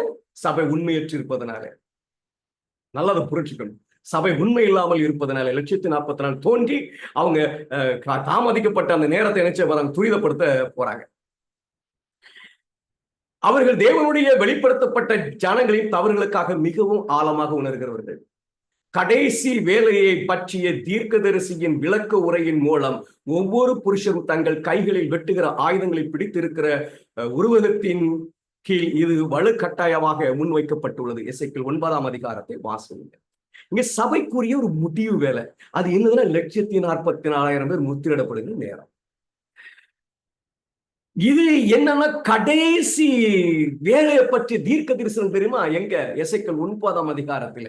அது அப்ப சபைக்குரிய முடிவு வேலை என்னன்னா எங்க போய் படிக்கணும்னா எசேக்கியேல் 9ஆம் அதிகாரத்தை பார்க்கணும். ஆனா அது 1,40,000 முத்திரிடப்படும் நேரம். இந்த ரெண்டையும் வச்சிருக்கோம். சபைக்கு முடிவு வேலை என்பது 1,40,000 முத்திரிடப்படும் நேரம். அது எங்க இருக்கு அப்படின்னு கேட்டீங்கன்னா எசேக்கியேல் 9ஆம் அதிகாரத்தில் இருக்கு. எசேக்கியேல் 9ஆம் அதிகாரம் என்ன சொல்லுகிறது? அதை வாசிப்போம். பின்பு அவரின் காதுகள் கேட்க மற்றவர்களை நோக்கி, நீங்கள் இவன் பின்னாலே நகரமெங்கும் உருவ போய் வெட்டுங்கள். இதற்கு முன்பாக முத்திரிடுகிற தூதன் போய் முத்திரை போட்டுருவான். அதற்கு பிறகு 5 புருஷர்கள் வெட்டுகிற ஆயுதங்களுடைய 5 புருஷர்களை பார்த்து ஆண்டவர் என்ன சொல்வார் சொன்னா, நீங்க முன்னால போய் முத்திரையை போடாதவங்க வெட்டுங்கள் பார். இவன் பின்னால போய் நகரமெங்கும் உருவ போய் வெட்டுங்கள். அடையாளம் போடப்பட்டிருக்கிற ஒருவனையும் கிட்டாதிருங்கள். என் பரிசுத்த ஸ்தலத்திலே துவங்குக என்று காது கேட்க சொன்னார். நகரம் எங்க போய் வெட்டுங்கப்பா, ஆனா துவங்குறது எங்க துவங்கணும்னு சொன்னா பரிசுத்த ஸ்தலத்துல துவங்கணும். அப்படி என்று சொன்னால் இதற்கு முன்பாக முத்திரையிட்டு சென்ற மைக்கூட்டு வைத்திருக்கிற மனிதன் முத்திரையிட்டு சென்றானே, அவன் அடையாளம் போட்டுக்கொண்டு சென்றானே, அவன் எங்கே துவங்கி இருக்கிறான்? பரிசுத்த ஸ்தலத்தில் துவங்கி இருக்கிறான். அந்த பரிசுத்த நகரம் எங்கு போய் வெட்ட சொல்றாரு? பரிசுத்த ஸ்தலத்துல துவங்க சொல்கிறார்கள். அப்பொழுது அவர்கள் ஆலயத்துக்கு முன்னே இருந்த மூப்பரிடத்திலே துவக்கம் பண்ணினார்கள். அவர்களை நோக்கி, நீங்கள் ஆலயத்தை தீட்டுப்படுத்தி பிரகாரங்களை கொலைந்தவர்களாக நிரப்பி புறப்பட்டு போங்கள் என்றார். அவர்கள் நகரத்தில் போய் வெட்டினார்கள். என்ன நடக்குது? அடையாளம் போடப்படுறாங்க, மற்றவங்க எல்லாம் நீக்கப்படுறாங்க. அப்படின்னா அடையாளம் போடப்பட்டவங்க மட்டும் தான் இருக்க போறாங்க. அப்ப சபையில் இருக்கிற தேவனுடைய முத்திரையே அடையாளத்தை பெறாத எல்லாரும் நீக்கப்படுறாங்க, அடையாளம் போடப்பட்டு இருக்கிறாங்க. சபை சுத்திகரிக்கப்படுகிறது. சபை சுத்திகரிக்கப்படுகிறது. அப்ப சபைக்குரிய முடிவு வேலைன்னா என்னன்னா சபையினுடைய சுத்திகரிப்பு. இங்க 1,40,000 முத்திரைகளுடைய நேரமும் எசேக்கியேல் 9ஆம் அதிகாரம். இங்க அடையாளம் போடப்பட்டவர்கள், தேவனுடைய பரிசுத்த ஸ்தலத்திலே அடையாளம் போடப்பட்டவர்கள் 1,44,000 பேர். மற்றவர்கள் எல்லாம் கைவிடப்பட்டவர்கள். சபை சுத்திகரிக்கப்படுகிறது. இது அப்படின்னா என்ன விளங்குது? பரிசுத்த ஸ்தலத்துல முதல்ல வேலை, அடுத்தது நகரத்துல வேலை. இது என்னது? 2 சுத்திகரிப்பு இருக்குதா? 2 முத்திரிடுதல் இருக்குதா? 2 வெட்டுதல் இருக்குதா? தீர்க்கதரிசி என்ன சொல்றாங்க நம்ம பார்த்துருவோம். நான் வாசிக்கிறேன். முதல்ல இந்த 9ஆம் அதிகாரம் என்னது அப்படின்னு தெரிஞ்சுக்கணும். சரிங்களா? 9ஆம் அதிகாரம், எசேக்கியேல் 9ஆம் அதிகாரம் அந்த சபைக்குரிய முடிவு வேலை, 1,40,000 முத்திரிடுகிற நேரம், அது ஒரு சுத்திகரிப்பு என்று சொல்லி பார்த்திருக்கிறோம். அது என்னது அப்படின்னு தெரிஞ்சுக்கணும். தூதர்கள் பரலோகத்தில் அங்கும் இங்கும் விரைந்து செல்வதை நான் கண்டேன். கணக்கனுடைய மைக்கூட்டை வைத்திருக்கிற ஒரு தூதன் பூமியிலிருந்து திரும்பி இயேசுவிடம் அவனுடைய வேலை முடிந்தது, பரிசுத்தவான்கள் எண்ணப்பட்டு முத்திரிடப்பட்டனர் என்று அறிவித்தான். எசேக்கியேல் 9ஆம் அதிகாரத்திற்கு கணக்கனுடைய மைக்கூட்டை வைத்திருக்கிறவன் 10 கட்டளைகளை கொண்ட பெட்டிக்கு முன் ஊழியம் செய்த இயேசு தூப கலசத்தை கீழே எறிந்ததை நான் கண்டேன். அவர் கைகளை உயர்த்தி உரத்த குரலில் ஆயிற்று என்று சொன்னார். அநியாயம் செய்கிறவன் அநியாயம் செய்யட்டும், அக்கிரமம் செய்கிறவன் அக்கிரமம் செய்யட்டும். அப்போ எசேக்கியேல் 9ஆம் அதிகாரத்துல முத்திரையிடுகிற வேலை முடிஞ்ச உடனே என்ன முடிஞ்சிருதுன்னு சொன்னா, கிறிஸ்து சிங்காசனத்துக்கு முன்பாக நின்று வேலை செய்யறது முடிச்சவர் கிருபையின் காலம் முடிச்சு. ஆனா எசேக்கியேல் 9ஆம் அதிகாரத்தை படிக்கும் போது பரிசுத்தலத்துல துவங்குங்க, பிறகு நகரத்துக்கு போங்க. பரிசுத்தலத்துல வேலை முடிச்ச பிறகு நகரத்துக்கு போறாங்க. அப்போ அந்த பரிசுத்தலம் என்னது, நகரம் என்னது? நான் நகரத்தை என்னன்னு இப்ப வெளிப்படுத்த போல பரிசுத்தலம் என்ன என்பதை உங்களோடு கூட நான் பகிர்ந்து கொள்ள விரும்புகிறேன். வாசிக்கிறேன் பாருங்க, தீர்க்கதரிசியினுடைய எழுத்துக்கள் இருந்து. தங்கள் சொந்த ஆவிக்குரிய வீழ்ச்சியில் வருத்தத்தை உணராத அல்லது மற்றவர்களின் பாவங்களை பற்றி துக்கப்படாத கூட்டம் தேவனின் முத்திரையின்றி விடப்படுவர். தேவன் அவருடைய தூதர்களை வெட்டுகிற ஆயுதங்களை தங்கள் கையில் பிடித்திருக்கிற புருஷங்களை நியமித்து, நீங்கள் இவன் பின்னாலே நகரம் எங்கு உருவப்போய் வெட்டுங்கள், உங்கள் கண் தப்ப விடாமலும் நீங்கள் இறங்காமலும் முதியோரையும் வாலிபரையும் கன்னிகளையும் குழந்தைகளையும் ஸ்திரீகளையும் சங்கரித்துக் கொண்டு போங்கள். இறக்கவே கிடையாது. அடையாளம் போடப்பட்ட ஒருவனையும் கிட்டாதீர்கள், என் பரிசுத்த ஸ்தலத்திலே துவக்குங்கள் என்று என் காதுகள் கேட்க சொன்னார். அப்பொழுது அவர்கள் ஆலயத்துக்கு முன்னே இருந்த மூப்பரிடத்திலே துவக்கம் பண்ணினார்கள். கவனிங்க, சபை கர்த்தருடைய பரிசுத்த ஸ்தலம். தேவனுடைய கோபத்தின் தாக்கத்தை முதலில் உணர்ந்ததை இங்கே காண்கிறோம். முதல்ல பரிசுத்த ஸ்தலத்தை தொடங்குறது. பரிசுத்த ஸ்தலம் என்னன்னா சபை முதலாவது தேவனுடைய கோபத்தை, கிருபையின் காலத்தை முடிக்க பெறுகிறது. ஆண்டவர் சபைக்கு முதலாவது நியாய தீர்ப்பை முடிக்கிறார். ஆண்டவர் சபைக்கு முதலாவது கிருபையின் காலத்தை முடிக்கிறார். எனக்கு அருமையான தேவனுடைய பிள்ளைகளை, நமக்கு முன்னதாக கிருபையின் காலம் முடிந்து விடுகிறது.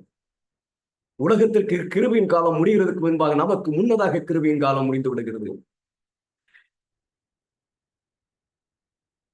இது ஒரு சொல்லப்படாத உபதேசம், அநேகர் போதிப்பதில்லை. நமக்கு முன்னதாக கிருபையின் காலம் முடிந்து விடுகிறது. ஏன்? நம்ம உண்மை இல்லாதவர்களாக இருக்கிறோம். அதனால ஆண்டவர் என்ன செய்கிறார்னா, அவர் ஒரு கூட்டத்தை தேர்ந்தெடுக்க போகிறாரு, நியமிக்க போகிறாரு ஊழியத்தை செய்கிறதுக்கு. அந்த சபையில தான் தேர்ந்தெடுக்க போகிறாரு. அவர்கள் 144 பேர். அவர்களை தேர்ந்தெடுப்பதற்காக ஆண்டவர் சபைக்குரிய நியாய தீர்ப்பை முடிக்கிறார். அப்பொழுது சபைக்கான கிருபையின் காலம் முடிந்து விடுகிறது. இது எப்ப முடியுது? உலகத்துக்கு கிருபையின் காலம் முடிகிறதுக்கு முன்பாக சபைக்கு கிருபையின் காலம் முடிந்து விடுகிறதே. இது எப்போ முடிகிறது? உலகத்துக்கு நியாய தீர்ப்பு முடிகிறதுக்கு முன்பாக சபைக்கு கிருபை நியாய தீர்ப்பு முடிந்து விடுகிறது. இது எப்போது முடிகிறது? சரி, இதை புரிந்து கொள்ள போறோம். எப்ப முடியுது நமக்கு தெரியும் இல்லையா? நம்ம பாட்டுக்கு போயிட்டே இருக்கலாம்ப்பா, அதெல்லாம் வரும்பா, அப்படி போய் நான் யார் சட்டம் வரும், நம்ம அப்ப பாத்துக்கலாம் அப்படிலாம் ஓடிட்டு இருக்கோம் தெரியுமா? அப்படிலாம் இல்லை. ஆண்டவர் ஊழியத்தை நிறைவேற்ற வேண்டும். அந்த ஊழியத்தை நிறைவேற்றுவதற்கு அவருக்கு என்ன வேணும் அப்படின்னு சொன்ன, கருதுரையற்ற சபை வேண்டும். அவர்கள் ஒன்றா இருந்தது போல ஒன்றா இருக்கிற ஒரு சபை வேண்டும். உலகம் முழுவதும் சுவிசேஷத்தை எடுத்துச் செல்வதற்கான துடிப்புள்ள ஜனங்கள் வேண்டும். அவர் எதிர்பார்க்கிற ஆத்மாக்களை தேவனுடைய சபைக்குள்ள கொண்டு வருகிற கூட்டம் வேணும். அதெல்லாம் ஆண்டவர் என்ன செய்யறாருன்னா, அந்த கூட்டத்தை தேர்ந்தெடுப்பதற்கு அவரால் அழைக்கப்பட்ட தேவனுடைய சபையில இருந்து 144 தேர்ந்தெடுப்பதற்காக சபைக்காக நியாய தீர்ப்பை முடிக்கிறார், கிருபையின் காலத்தை முடிக்கிறார். நீங்க எல்லாரும் கைவிட்டார், ஒரு கூட்டத்தை தேர்ந்தெடுக்கிறார். எப்ப நடக்கும்? அது ரொம்ப முக்கியம். அது எப்போ நடக்கும்? நான் வாசிக்கிறேன். சபைக்குரிய முடிவு வேற, அது சபையை சுத்திகரிக்கிற வேலை. அந்த சுத்திகரிப்பு எப்படி செய்யப்படுகிறார்? சபைக்கு நியாய தீர்ப்பை முடித்து கிருபையின் காலத்தை முடித்து. அப்போ முத்திரையிடுகிற சம்பவம் மிக மிக முக்கியம். ஆண்டவர் சபையை நியாய திருத்த பிறகு சபையை முத்திரையிடுகிறார். இந்த முத்திரையிடுதல் எப்ப நடக்குது? அதை கண்டுபிடிச்சிட்டோம்னா சபைக்கு எப்ப நியாய தீர்ப்பு முடியுது கண்டுபிடிச்சிடலாம். சரி, தேவனுடைய ஜனம் தங்கள் நெற்றிகளிலே முத்திரையிடப்பட்ட உடனே, எல்லாம் கவனமா கேட்டுடுங்க, தேவனுடைய ஜனங்கள் தங்கள் நெற்றிகளில் முத்திரிடப்பட்ட உடனே அது பார்க்கக்கூடிய என்ற முத்திரையோ அல்லது அடையாளமோ அல்ல, ஆனால் அறிவார்ந்த மற்றும் ஆவிக்குரிய ரீதியில் சத்தியத்தில் நிலைநிறுத்துவதாகும். ஆகையால் அவர்கள் அசைக்கப்பட முடியாது. தேவனுடைய ஜனங்கள் முத்திரையிடப்பட்டு அசைப்புக்கு ஆயத்தமான உடனே அது வரும். உண்மையில் அது ஏற்கனவே தொடங்கிவிட்டது. என்ன வரப்போகிறது என்பதை நாம் அறியும்படிக்கு நமக்கு எச்சரிக்கை கொடுக்க இப்பொழுது தேசத்தின் மேல் தேவனுடைய நியாய தீர்ப்பு இருக்கிறது. ஆண்டவருடைய ஜனம் அசைக்கிறதுக்கு முன்பாக முத்திரிடப்படுகிறாங்க. முத்திரிடப்பட்ட உடனே ஒண்ணு வருமா? அது இப்பவே இருக்கான். அது என்னது அப்படின்னு கேட்டீங்க அப்படின்னு சொன்னா, அது தேவனுடைய நியாய தீர்ப்புகள். இப்போ தேவனுடைய சபையில காணப்படுகிற இப்போ உலகத்துல காணப்படுகிற அந்த அழிவு இப்ப இருக்கு. நியாய தீர்ப்புகள் நடக்குது. ஆனா என் பட்டணங்கள் அழிக்கப்படுகிறது. ஆனா அது இல்ல ஒண்ணு வரப்போகுது. இந்த நியாய தீர்ப்புகள் நடக்கல, அதே மாதிரி ஒண்ணு வரப்போகுது. எப்ப வரப்போகுது? நம்ம படிச்சோம் அது என்ன அப்படின்னு சொல்லி. எப்ப வரப்போகுது? தேவனுடைய ஜனம் முத்திரிடப்பட்ட உடனே, அவர்கள் அசைப்புக்கு ஆயத்தமான உடனே அது வரும். இப்பொழுதே இருக்கிறது. அது தேவனுடைய நியாய தீர்ப்புகள். இப்ப நம்ம தெரிஞ்சுக்கிட வேண்டியது, அசைப்பு எப்ப நடக்குது அப்படின்னு சொன்னா, சபையை சுத்திகரிக்கும்படியாக பதர் நீக்கப்படுவது எப்ப நடக்கும் அப்படின்னு சொன்னா, தேவனுடைய ஜனம் முத்திரிடப்பட்ட உடனே. மனதில் வைத்துக் கொள்ளுங்கள். இதை மனதில் வைத்துக் கொள்ளுங்கள். தேவனுடைய ஜனம் முத்திரிடப்பட்ட உடனே அசைப்பு நடக்கும் என்பதை நம்ம மனதில வைத்துக் கொள்ள வேண்டும். ஒரு குறிப்பை நான் வாசிக்கிறேன். மேலும் அவர்களின் பராமரிப்பில் உள்ள சபைகள் அவர்களுக்கு வேலையின் தன்மையை காட்டுகின்றன. அவர்கள் தயாராக இல்லை. அவர்கள் வேலைக்கு தகுதிப்படவில்லை. அவர்களுடைய இருதயங்கள் தேவனிடத்தில் சரியாக இல்லை. சுருக்கமாக, அவர்களுக்கு ஒரு கோட்பாடு உள்ளது. ஆனால் உண்மையான மற்றும் பரிசுத்தப்படுத்தலும் சத்தியத்தின் மூலம் இல்லை. நல்லா பேசுவோம், என்ன மாதிரி ரொம்ப விளக்கமாலாம் சொல்லுவாங்க. ஆனா பரிசுத்தப்படுத்துறது இல்ல. மிக அருகாமையில் இருக்கும் பெரிய பிரச்சனையானது தேவன் நியமிக்காதவர்களை களை எடுக்கும். ஒரு பிரச்சனை களை எடுக்க போகிறது. அங்க ஒண்ணு படிச்சோம், சபை முத்திரிடப்பட்ட உடனே, அசைப்புக்கு ஆயத்தமான உடனே பூமியில நியாய தீர்ப்பு வரும். இப்பொழுதே இருக்கிறது நியாய தீர்ப்பு வரும். இங்க இன்னும் சொல்றாரு அப்படின்னு சொன்னா, சபையை களை எடுப்பதற்கு ஒரு பிரச்சனை வரும். சபையில் இருந்து பதரெல்லாம் நீக்கிறதுக்கு ஒரு பிரச்சனை வரும். அந்த பிரச்சனை தான் சபையிலிருந்து பதரை நீக்க போகிறது. அப்படி நீக்கப்பட்ட பின்பு பின்மாரிக்கு ஆயத்தம் செய்யப்பட்ட தூய உண்மையான பரிசுத்தமாக்கப்பட்ட ஊழியத்தை அவர் பெறுவார். நம்ம முந்தி படிச்சோம் தெரியுமா? ஏன் சுவிசேஷம் சகல ஜாதிகளுக்கு அறிவிக்கப்பட்ட பின்பும் வரல அப்படிங்கறத படிச்சோம் தெரியுமா? அந்த பிரச்சனையெல்லாம் தீர்க்கிற ஒரு ஊழியம் வரப்போகிறது. அது களையை நீக்க போகுது, பதரை நீக்க போகுது. அது ஒரு பிரச்சனையினால நீக்கப்பட போகிறது. அதற்கு பிறகு உண்மையான ஊழியம் உண்டாக போகிறது. நம்ம படிச்சதில் ஞாபகம் வச்சுக்கிடுங்க. ஆண்டவருடைய ஜனங்கள் முத்திரிடப்பட்ட பின்பு அசைக்கப்படுகிறார்கள். அவர்கள் முத்திரிடப்பட்டு அசைப்புக்கு ஆயத்தமானார்கள்.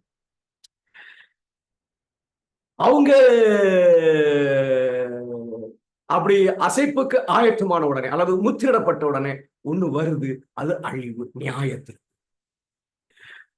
இன்னொன்னு இங்க சொல்லப்படுகிறது, சபை களையினால நிறைந்திருக்கிறது, அது வேலையை செய்ய முடியல. அதனால ஆண்டவர் சொல்ற ஒரு பிரச்சனையின் மூலமாக சபையை களை எடுக்க போகிறார். என்ன பிரச்சனையின் மூலமாக சபையை தேவன் களை எடுக்க போகிறார் என்பதை நீங்களும் நானும் அறிந்திருக்க வேண்டும். தீர்க்கதரிசி வெளிப்படையாக சொல்றாங்க. ஆனால் சபை சுத்திகரிக்கப்படும் நாட்கள் வேகமாக நெருங்கி வருகின்றன. தேவனுக்கு தூய்மையான மற்றும் உண்மையான மக்கள் இருப்பார்கள். விரைவில் நடைபெற இருக்கும் மகா சலிக்கின்றதில் அசைக்கின்றதில் இஸ்ரவேலின் பலத்தை நாம் சிறப்பாக அள முடியும். Power of judges same. இந்த சபையினுடைய வல்லமை அந்த அசைப்புக்கு பிறகுதான் தெரியும். கர்த்தருக்கு உண்மை உள்ள ஊழியர்கள் இருக்கிறார்கள். அவர்கள் அசைக்கப்படுகின்ற சோதிக்கப்படுகின்ற நேரத்தில் பார்வைக்கு வெளிப்படுத்தப்படுவார்கள். ஒவ்வொரு ஆத்துமாவிற்கும் சோதனை வரும் நேரம் வெகு தொலைவில் இல்லை. மிருகத்தின் முத்திரை நம் மீது வற்புறுத்தப்படும். இந்த நேரத்தில் தங்கம் சபையில் உள்ள கசடில் இருந்து நீக்கப்படும். எப்படி சபை அசைக்கப்பட்டு சுத்திகரிக்கப்பட போகிறோம்? மிருகத்தின் முத்திரை மூலமா. ஒரு பிரச்சனை வந்து களை எடுத்துரும் அப்படின்னு சொல்றாங்க இல்லைங்களா? அந்த பிரச்சனை என்ன அப்படின்னு சொன்னா மிருகத்தின் முத்திரை, ஞாயிறு ஓய்வை கட்டாயப்படுத்துகிற சட்டம். இது ஞாயிறு ஓய்வை கட்டாயப்படுத்த சட்டத்தின் மூலம் தான் சபை அசைக்கப்படுகிறது. இந்த அசைப்பு வருவதற்கு முன்பாக தேவனுடைய ஜனம் முத்திரிடப்பட்டு விட்டார்கள். சபைக்கு நியாய தீர்ப்பு முடிந்துச்சு. அந்த நியாய தீர்ப்பு முடிந்து முத்திரையை பெற்றவர்களை தவிர வேறு ஒருத்தரும் நிற்க போறதுல, மீதி எல்லாரும் களை எடுக்கப்படுவார்கள். இந்த பிரச்சனை ஞாயிறு ஓய்வை கட்டாயப்படுத்துகிற மிருகத்தின் முத்திரை சட்டம் சபையை களை எடுக்கும். சபை பரிசுத்தமாகப்படும். பின்பு கிறிஸ்துவின் சபை சந்திரனை போலவும் அழகும், சூரியனை போல பிரகாசமும், கெடிகள் பறக்கும் படையை போல கெடியும் உள்ளவளாய் அருணோதயம் போல் தோன்றும். இந்த சபைங்க தி செவன்த் டே அட்வென்டிஸ்ட் சபை. ஊழியக்காரர்கள் முயற்சியால் விதைக்கப்படும் சத்தியத்தின் விதைகள் பின்னர் முளைத்து மலர்ந்து பலன் அளிக்கும். அந்த ஊழியம் தான் சுத்திகரிக்கப்பட்ட ஊழியம், தூய்மையாக்கப்பட்ட ஊழியம், பரிசுத்தமாக்கப்பட்ட ஊழியம், பின்மாரியுடைய அபிஷேகத்தை பெற்ற ஊழியம். சபைக்கு ஒரு முடிவு வேலை, சுத்திகரிக்கிற வேலை. இப்ப நம்ம பதரோட ஓடிக்கிட்டு இருக்கோம் தெரியுமா? இந்த பதரோடு ஓடுகிற அனுபவம் முடிவுக்கு வந்துட்டு கரைதிரி இல்லாம ஓடுகிற ஒரு அனுபவம் வரப்போகுது. அப்போ சபை அசைக்கப்படுவதற்கு முன்பாக முத்திரிடப்படுகிறது. ஞாயிறு ஆசரிப்பு சட்டத்தின் மூலமாக சபை அசைக்கப்படுகிறது. அப்படியானால் 1,44,000 முத்திரையிடுகிற அந்த வேளை ஞாயிறு ஆசரிப்பு சட்டம் அறிவிக்கப்படுகிறதுக்கு முன்பாக நடந்துவிடும். எசேக்கியேல் 9ஆம் அதிகாரம், தேவனுடைய கோபம் முதலாவது சபையிலே தோன்றும். அது ஞாயிறு ஆசரிப்பு சட்டம் அறிவிக்கப்படுவதற்கு முன்பாக தோன்றிவிடும். எனக்கு அருமையான தேவனுடைய பிள்ளைகளை, இந்த உண்மையை நம்ம மறந்து விடக்கூடாது. சுத்திகரிக்கப்பட்ட சபையின் அங்கத்தினராக 1,44,000 பேர் இருப்பார்கள். நிறைய கேள்விகளாம் வரும். மற்றவங்களை என்ன அது முதல்ல உண்மையை புரிஞ்சுக்கிடுங்க. இந்த சபையை ஆண்டவர் சுத்திகரிக்க போகிறாரு. இந்த சபையை எப்ப சுத்திகரிக்க போகிறாருன்னா முத்திரிடப்பட்ட பின்பு சுத்திகரிக்க போகிறாரு. எதன் மூலமா சுத்திகரிக்க போறாருன்னா ஞாயிறு சட்டத்தின் மூலமாக சுத்திகரிக்க போகிறாரு. அப்படி என்று சொன்னால் நமக்கு கிருபையின் காலம், நியாய தீர்ப்பு உலகத்துக்கு முடிகிறதுக்கு முன்பாக முடிந்துவிடும். அது எப்போது என்று சொன்னால் ஞாயிறு ஆசரிப்பு சட்டம் அறிவிக்கப்படுகிறதுக்கு முன்பாக. இன்னைக்கு அநேக இளைஞர் பிரசங்கம் பண்றாங்க, ஞாயிறு ஆசரிப்பு சட்டம் வந்த பிறகும் நமக்கு வாய்ப்பு இருக்குன்னு சொல்லி. நமக்கு கிடையவே கிடையாது. இன்னைக்கு இப்போ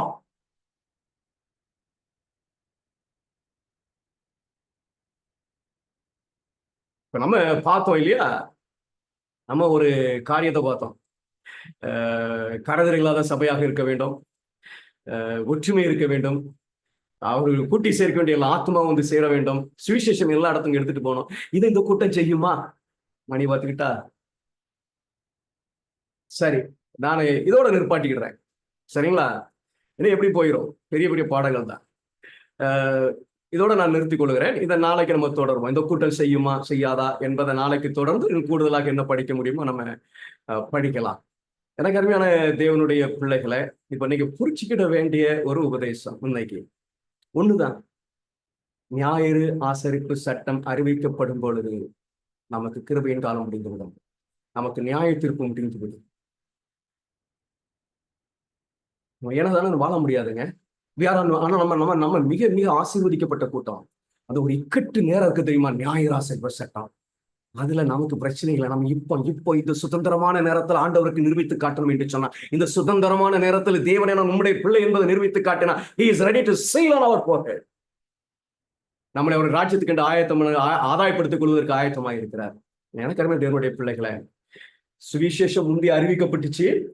பூமி வானத்தின் கீழ இருக்க எல்லாருக்கும் சுவிசேஷம் சொல்லப்பட்டுச்சு. ஆனா ஆண்டவர் வரல, முடிவு வரல. ஏன்?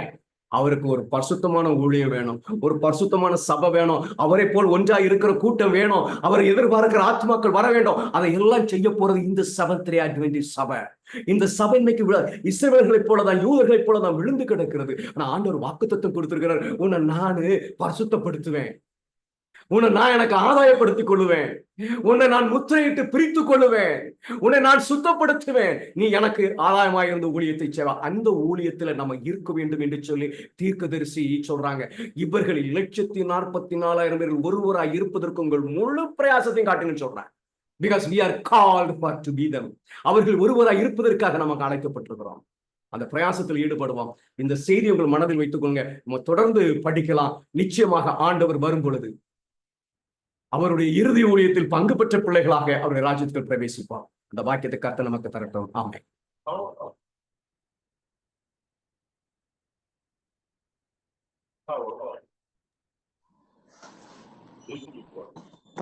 Thank you pastor. கர்த்தருடைய நாமத்துக்கு மிகுந்த நன்றியை தெரிவித்துக்கிறேன். ஏன்னா இன்னைக்கு ஒரு புதிய வெளிச்சத்தை தேவன் நமக்கு கொடுத்திருக்கிறார். உண்மையிலே நாம் எவ்வளவு பாக்கியமுள்ள பிள்ளைகள் என்பது இதன் மூலமா தெரிகிறது. நம்ம உண்மையிலே ஏற்கனவே நம்ம மீதமான திருச்சபையினுடைய பிள்ளைகள். இந்த மீதமான திருச்சபையினுடைய பிள்ளைகளுக்கு சத்தியத்தை கொடுப்பது தேவனுடைய அனாதி தீர்மானம். அந்த தீர்மானத்தின்படி இந்த நாளில நமக்கு ஒரு சத்தியத்தை வெளிப்படுத்தியிருக்கிறார். சரி, இந்த நாளில கேட்ட சத்தியத்துல உங்களுக்கு ஏதாவது கேள்விகள் இருந்தால் தயவாக ஒரு கொஞ்ச நேரம் எடுக்கப்படும். தயவு செய்து கேளுங்க. சார், எனக்கு இது புரியல. சார், இந்த எசேக்கியேல் 9ஆம் அதிகாரத்துல சொல்லப்பட்டது அப்படியே நடக்குங்களா, இல்ல அது சிம்பாலிக்கா நடக்குமா, லிட்ரலா நடக்குமா? எசேக்கியேல் 9ஆம் அதிகாரம். சரி, இப்படி கேள்வி கேட்டீங்கன்னா என்கிட்ட இருக்கிற ஒரே கருத்து, அது சிம்பாலிக். அதாவது மனிதனுக்கு அது சிம்பாலிக். முத்திரையிடுதல் யாரும் பார்க்க முடியாது அப்படின்னு தீர்க்க சொல்றாங்க. அதுக்கு அர்த்தத்தை நம்ம இதுல வாசித்தோம். அது சத்தியத்துக்குள் நிலைநிறுத்துறது என்று சொல்லி. அதே மாதிரி வெட்டுகிறதும் என்ன அப்படின்னு சொன்னா துன்மார்க்கத்துள் நிலைநிறுத்துறது, கைவிடப்பட்ட கூட்டம். முத்திரையிடுகிறவர்கள் சத்தியத்துக்குள் நிலைநிறுத்தப்படுவார்கள், வெட்டப்படுகிறவர்கள் துன்மார்க்கத்துக்குள் நிலைநிறுத்தப்படுவார்கள். அதனாலதான் அதனுடைய அது நியாய தீர்ப்பினுடைய கிருபையின் கால முடிவு என்று சொல்லி நம்ம படிக்கிறோம். ஐயா, அந்த 1,44,000 பேர் வெளிப்படுத்தி 14ஆம் அதிகாரத்துல சொல்லப்படுது. அது சொல்லும் போது பாத்தீங்கன்னா அது ஒரு இதுதான், கணக்கு தான், மற்றபடி எல்லாம் வேற ஒண்ணும் இல்லைன்ற மாதிரி சொல்றாங்க சில பேரு. எப்படிங்க? அதுவும் ஒண்ணும் புரியலைங்க. சரி, 1,44,000 பேரை மட்டும் உட்கார்ந்து தனியாக நீங்க ஒரு எனக்கு அதை எப்படி சொல்றது தெரியல, ஒரு மணி நேரம் 1.5 மணி நேரம் கணக்கு வச்சு நீங்க ஒரு 7-8 வகுப்பு படிக்க வேண்டிய வரும். அவ்வளவு என்னங்க 2 அதிகாரத்துல தானே இருக்கு, 7ஆம் அதிகாரத்துல 14ஆம் அதிகாரத்துல தானே இருக்குது அப்படின்னு சொல்லி நீங்க நினைச்சீங்கன்னா அது தப்பு. அதிகமான அவர்களை குறித்து வேதாகமத்துல பேசப்பட்டிருக்கிறது. அவ்வளவு நேரம் எடுக்கும். அது இப்போ நான் அது சிம்பாலிக்கா லிட்ரலா அப்படின்னு நான் ஆர்கியூ பண்றதுக்கு இப்போ இல்லை. ஏன்னா அதுக்குரிய நேரம் இல்லை இது. சரிங்களா? இப்போ 1,44,000 பேர் சபையிலிருந்து தேர்ந்தெடுக்கப்படுவார்கள். அவங்க எப்ப தேர்ந்தெடுக்கப்படுவாங்க? மிருகத்தின் முத்திரை, ஞாயிறு ஓய்வு கட்டாய சட்டம் வருகிறதுக்கு முன்பாக தேர்ந்தெடுக்கப்படுவார்கள். அப்படி அவர்கள் தேர்ந்தெடுக்கும் பொழுது சபைக்கு முடிவின் வேலை வருகிறது. அது நியாய தீர்ப்பின் முடிவு, கிருபையின் கால முடிவு. இதை தெரிஞ்சுக்கிட்டா போதும். நமக்கு ஞாயிறு ஆசிரியர் சட்டம் அறிவிக்கப்படுவதற்கு முன்பாக நியாய தீர்ப்பு முடிந்து விடுகிறது என்பதை நீங்கள் புரிந்து கொண்டாலே எனக்கு அது போதுமானது. ஓகே, சரிங்களா? தேங்க்யூ.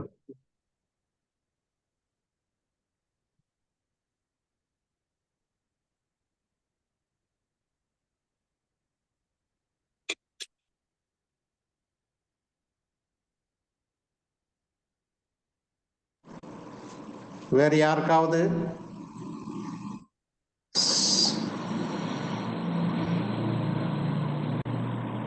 கூச்சப்படாம கேளுங்க. தவறா இருந்தாலும் பரவாயில்ல, கற்றுக்கொள்வதுதான். சார், எனக்கு இன்னொரு இது இருக்கு.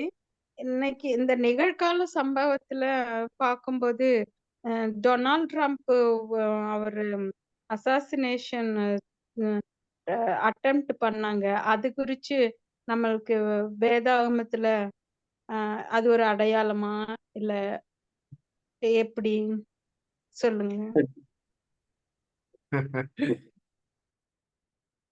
அது இன்னைக்கு நிறைய பேர் எடுத்த அடையாளமா பைபிள்ல உள்ள ப்ராபசி நிறைய பேர் அப்படின்னு பிரசங்கம் பண்ணிட்டு இருக்காங்க. ஆனா அப்படிலாம் வேதாகமத்துல தீர்க்க தரிசனங்கள் கிடையாது. சரிங்களா? வேதாகமத்தில் நமக்கு இருக்கக்கூடிய இனி நடக்க போகிற ஒரு தீர்க்க தரிசனம் இப்ப நம்ம படிச்சிருக்க சபை சுத்திகரிக்கப்படுகிறது. அதற்கு என்ன நடக்கும்னா ஞாயிறு ஓய்வை கட்டாயப்படுத்துகிற சட்டம் அது நடக்கும். அவ்வளவுதான். இதெல்லாம் சரி, ஒருவேளை இதை எடுத்து அப்படி இப்படின்னு ஏதாவது சொல்லலாம். But I don't think that there is an evidence in the Bible. இப்படி டொனால்ட் அதுல ட்ரம்ப் சுடப்படுவார் என்று சொல்லி தீர்க்க தரிசனம் இங்கே இருப்பதாக எனக்கு தெரியவில்லை. இல்ல அப்படின்னா இது ஒரு காரணமாக இருக்குமா ஞாயிறாசிரிப்பு திட்டம் வெளிப்படுறதுக்கு அப்படின்னு ஞாயிறு ஆசிரியர் யோசிக்கிறேன். சட்டம் எப்படி வரும்? நீங்க நேரம் இல்லை, நான் அது வரைக்கும் பேசிதான் முடிக்கணும்னு நினைச்சேன். பட் எனக்கு 9 காலுக்கு முடிக்க சொல்லி சகோதரர் அர்ஜுன் சொல்லியிருந்தாங்க. அதனால நான் நிறைவு செய்து விட்டேன். ஞாயிறு ஆசிரியர் சட்டம் எப்படி வரும் என்று சொல்லி படிப்போமே. ஒருவேளை நாளைக்கு தான் என்னுடைய ஷெடு, பட் இங்க இருக்கிற அந்த பகுதியை நான் முடிக்க வேண்டும். முடித்து விட்டு அதுக்குள்ள போவோமே. அப்படின்னா அந்த அந்த அட்டெம்ப்டட் மர்டர் அட்டம் பண்ண சஸ்பெக்டட் ஆளுகிட்ட இது இருந்துச்சுங்களாமா, கிரேட் கான்ட்ரவர்சி. அத வச்சு அந்த செவன்த் டே அட்வென்டிஸ்ட் காங்கிரிகேஷனை அட்டாக் பண்ணாங்க அப்படின்னு சொல்லி கேள்விப்பட்டேன். சரி, ஆமா, இதெல்லாம் பைபிள்ல இல்ல. சரிங்க. சரிங்களா, இதெல்லாம் பைபிள்ல கிடையாது.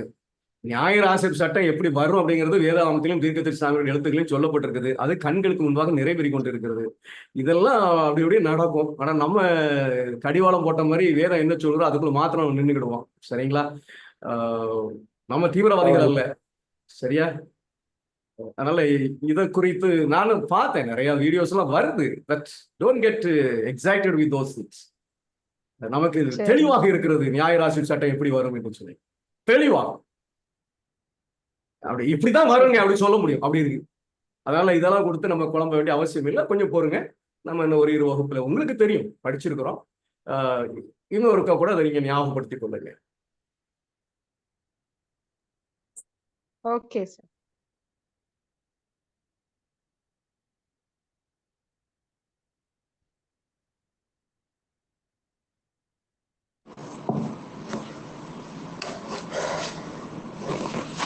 சரி, இந்த நாளினுடைய பாடத்தை யாரோ கை தூக்கிடுறாங்க. தங்கமலை ஐயா, நீங்க டைரக்டா மைக் ஆன் பண்ணலாம், பேசலாம். இங்க அந்த ரெஸ்ட்ரிக்ஷன் எல்லாம் கிடையாது.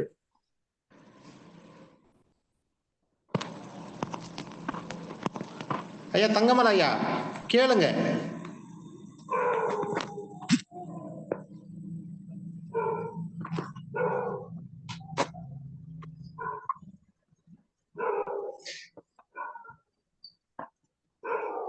அவர் நேத்தே அவருக்கு சிக்னல் இல்லாமன்னு சொல்லிக்கிட்டு இருந்தாரு.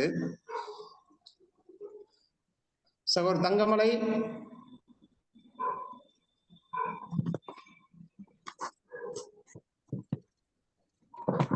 அவரு என்ன கேள்வி என்பதை கேட்டு வாங்கி வைங்க, நம்ம நாளைக்கு டிஸ்கஸ் பண்ணுவோம். சரிங்க. சகோதரர் இளங்கோ, அவங்களுக்கு ஏதாவது?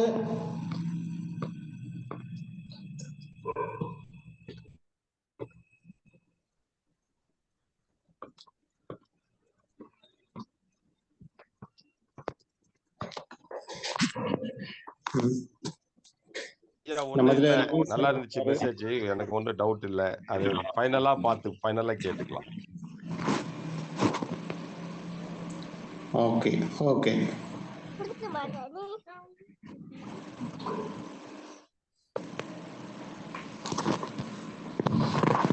சரிங்க, ரொம்ப சந்தோஷம். அப்படி கேள்வி எதுவும் இல்லை என்றால் முடிவு ஜபத்துக்குள்ள கடந்து செல்வோம். ஒரு வேண்டுகோள், ஒருவேளை எங்க கேட்கறதுக்கு தயக்கமோ இல்லது உங்க இன்டர்நெட் பிரச்சனையோ இருக்குமானால் நீங்க உங்க கேள்விகளை சகோதரர் அர்ஜுனுக்கு அனுப்பி கொடுக்கலாம். இல்லை என்னுடைய மொபைல் நம்பர் தெரிஞ்சா அதையும் நீங்க வேணா குறிச்சிடுங்க. 99994934937762. இது என்னுடைய வாட்ஸ்அப் நம்பர். அதற்கு நீங்க உங்க கேள்விகளை அனுப்பலாம். இங்க நம்ம அதை டிஸ்கஸ் பண்ணுவோம்.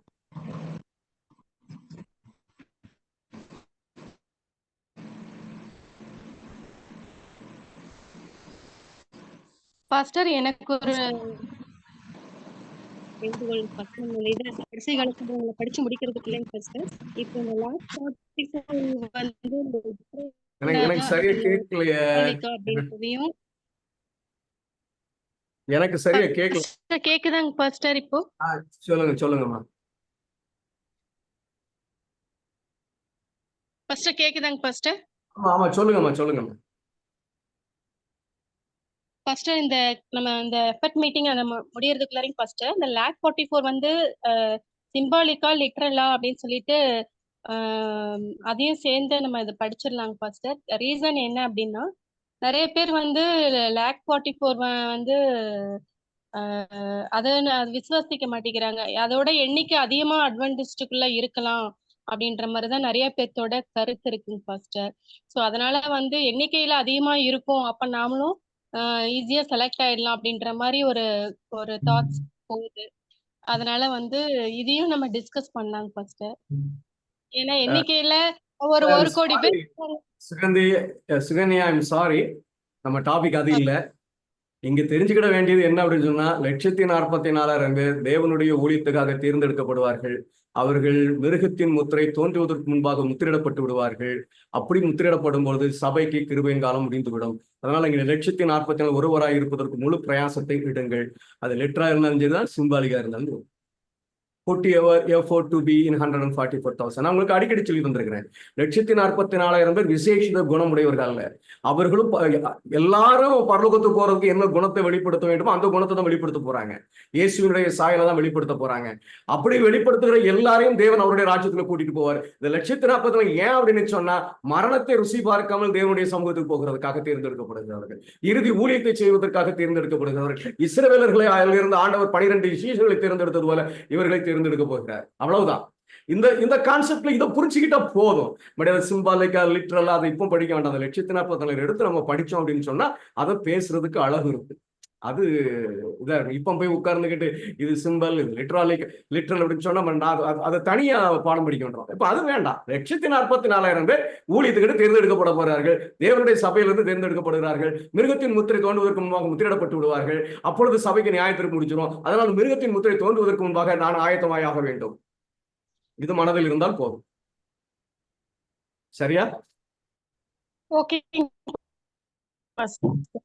சரிங்க.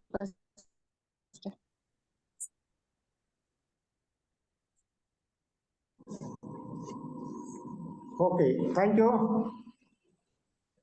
வந்து அந்த ஒவ்வொருவரையும் தேவன் தாமே ஆசீர்வதிப்பாராக. நாளை தினத்திலும் தொடர்ந்து வாங்க. இன்னும் 3 நாள் இருக்கிறது. இது ஒருவேளை உங்களுக்கு கேள்விகள் பதில்கள் அதிகமா இருந்தாலும் அது தொடர்ந்து நடத்தலாம். தொடர்ந்தும் உங்களுக்கு அறிவிக்கப்படும். இந்த நாளினுடைய கூட்டத்தின் முடிவாக சகோதரர் லிவிங்ஸ்டன் அவர்கள் முடிவு ஜெபத்தை ஏறெடுக்கும்படியாக நான் கேட்டுக்கொள்கிறேன். சகோதரர் லிவிங்ஸ்டன்.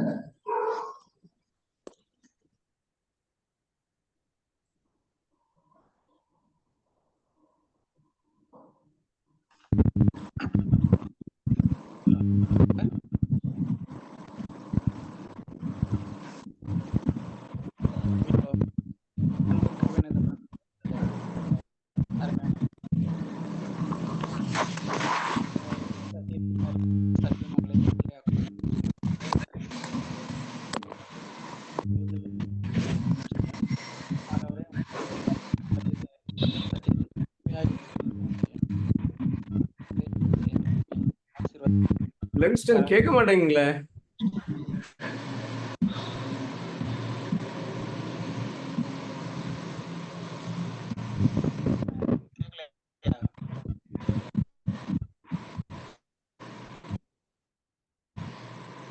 ரொம்ப மைல்டா கேக்குது. கேக்குதா?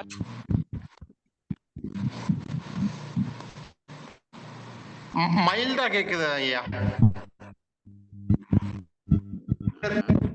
பண்ணி முடிங்க. ஆண்டவர் தாமே ஒரு முன்னாடியும் நாங்களும் சத்தியத்தை நிலைத்து நிற்க உதவி செய்யுங்க. பொறுப்படுத்துக்களும் ஆசீர்வதிங்க. ஆண்டவரை நேற்றை சொல்கிறோம், பரிசுத்த தூதர்களின் காவல் தந்து ஆண்டவரை நாங்கள் உற்சாகத்தோடு எழும்பி எங்களுடைய வேலைகளை கடமைகளை உண்மை ஒத்தமாய் செய்ய உதவி செய்யுங்க. பொறுப்படுத்துக்களும் ஆசீர்வதிங்க. துதி கன மகிமையெல்லாம் நமக்கு செலுத்துகிறோம். இயேசு கிறிஸ்து மூலம் ஜெபிக்கிறோம் பிதாவே. ஆமென். ஆமென். தேங்க்யூ ஐயா. தேங்க்யூ.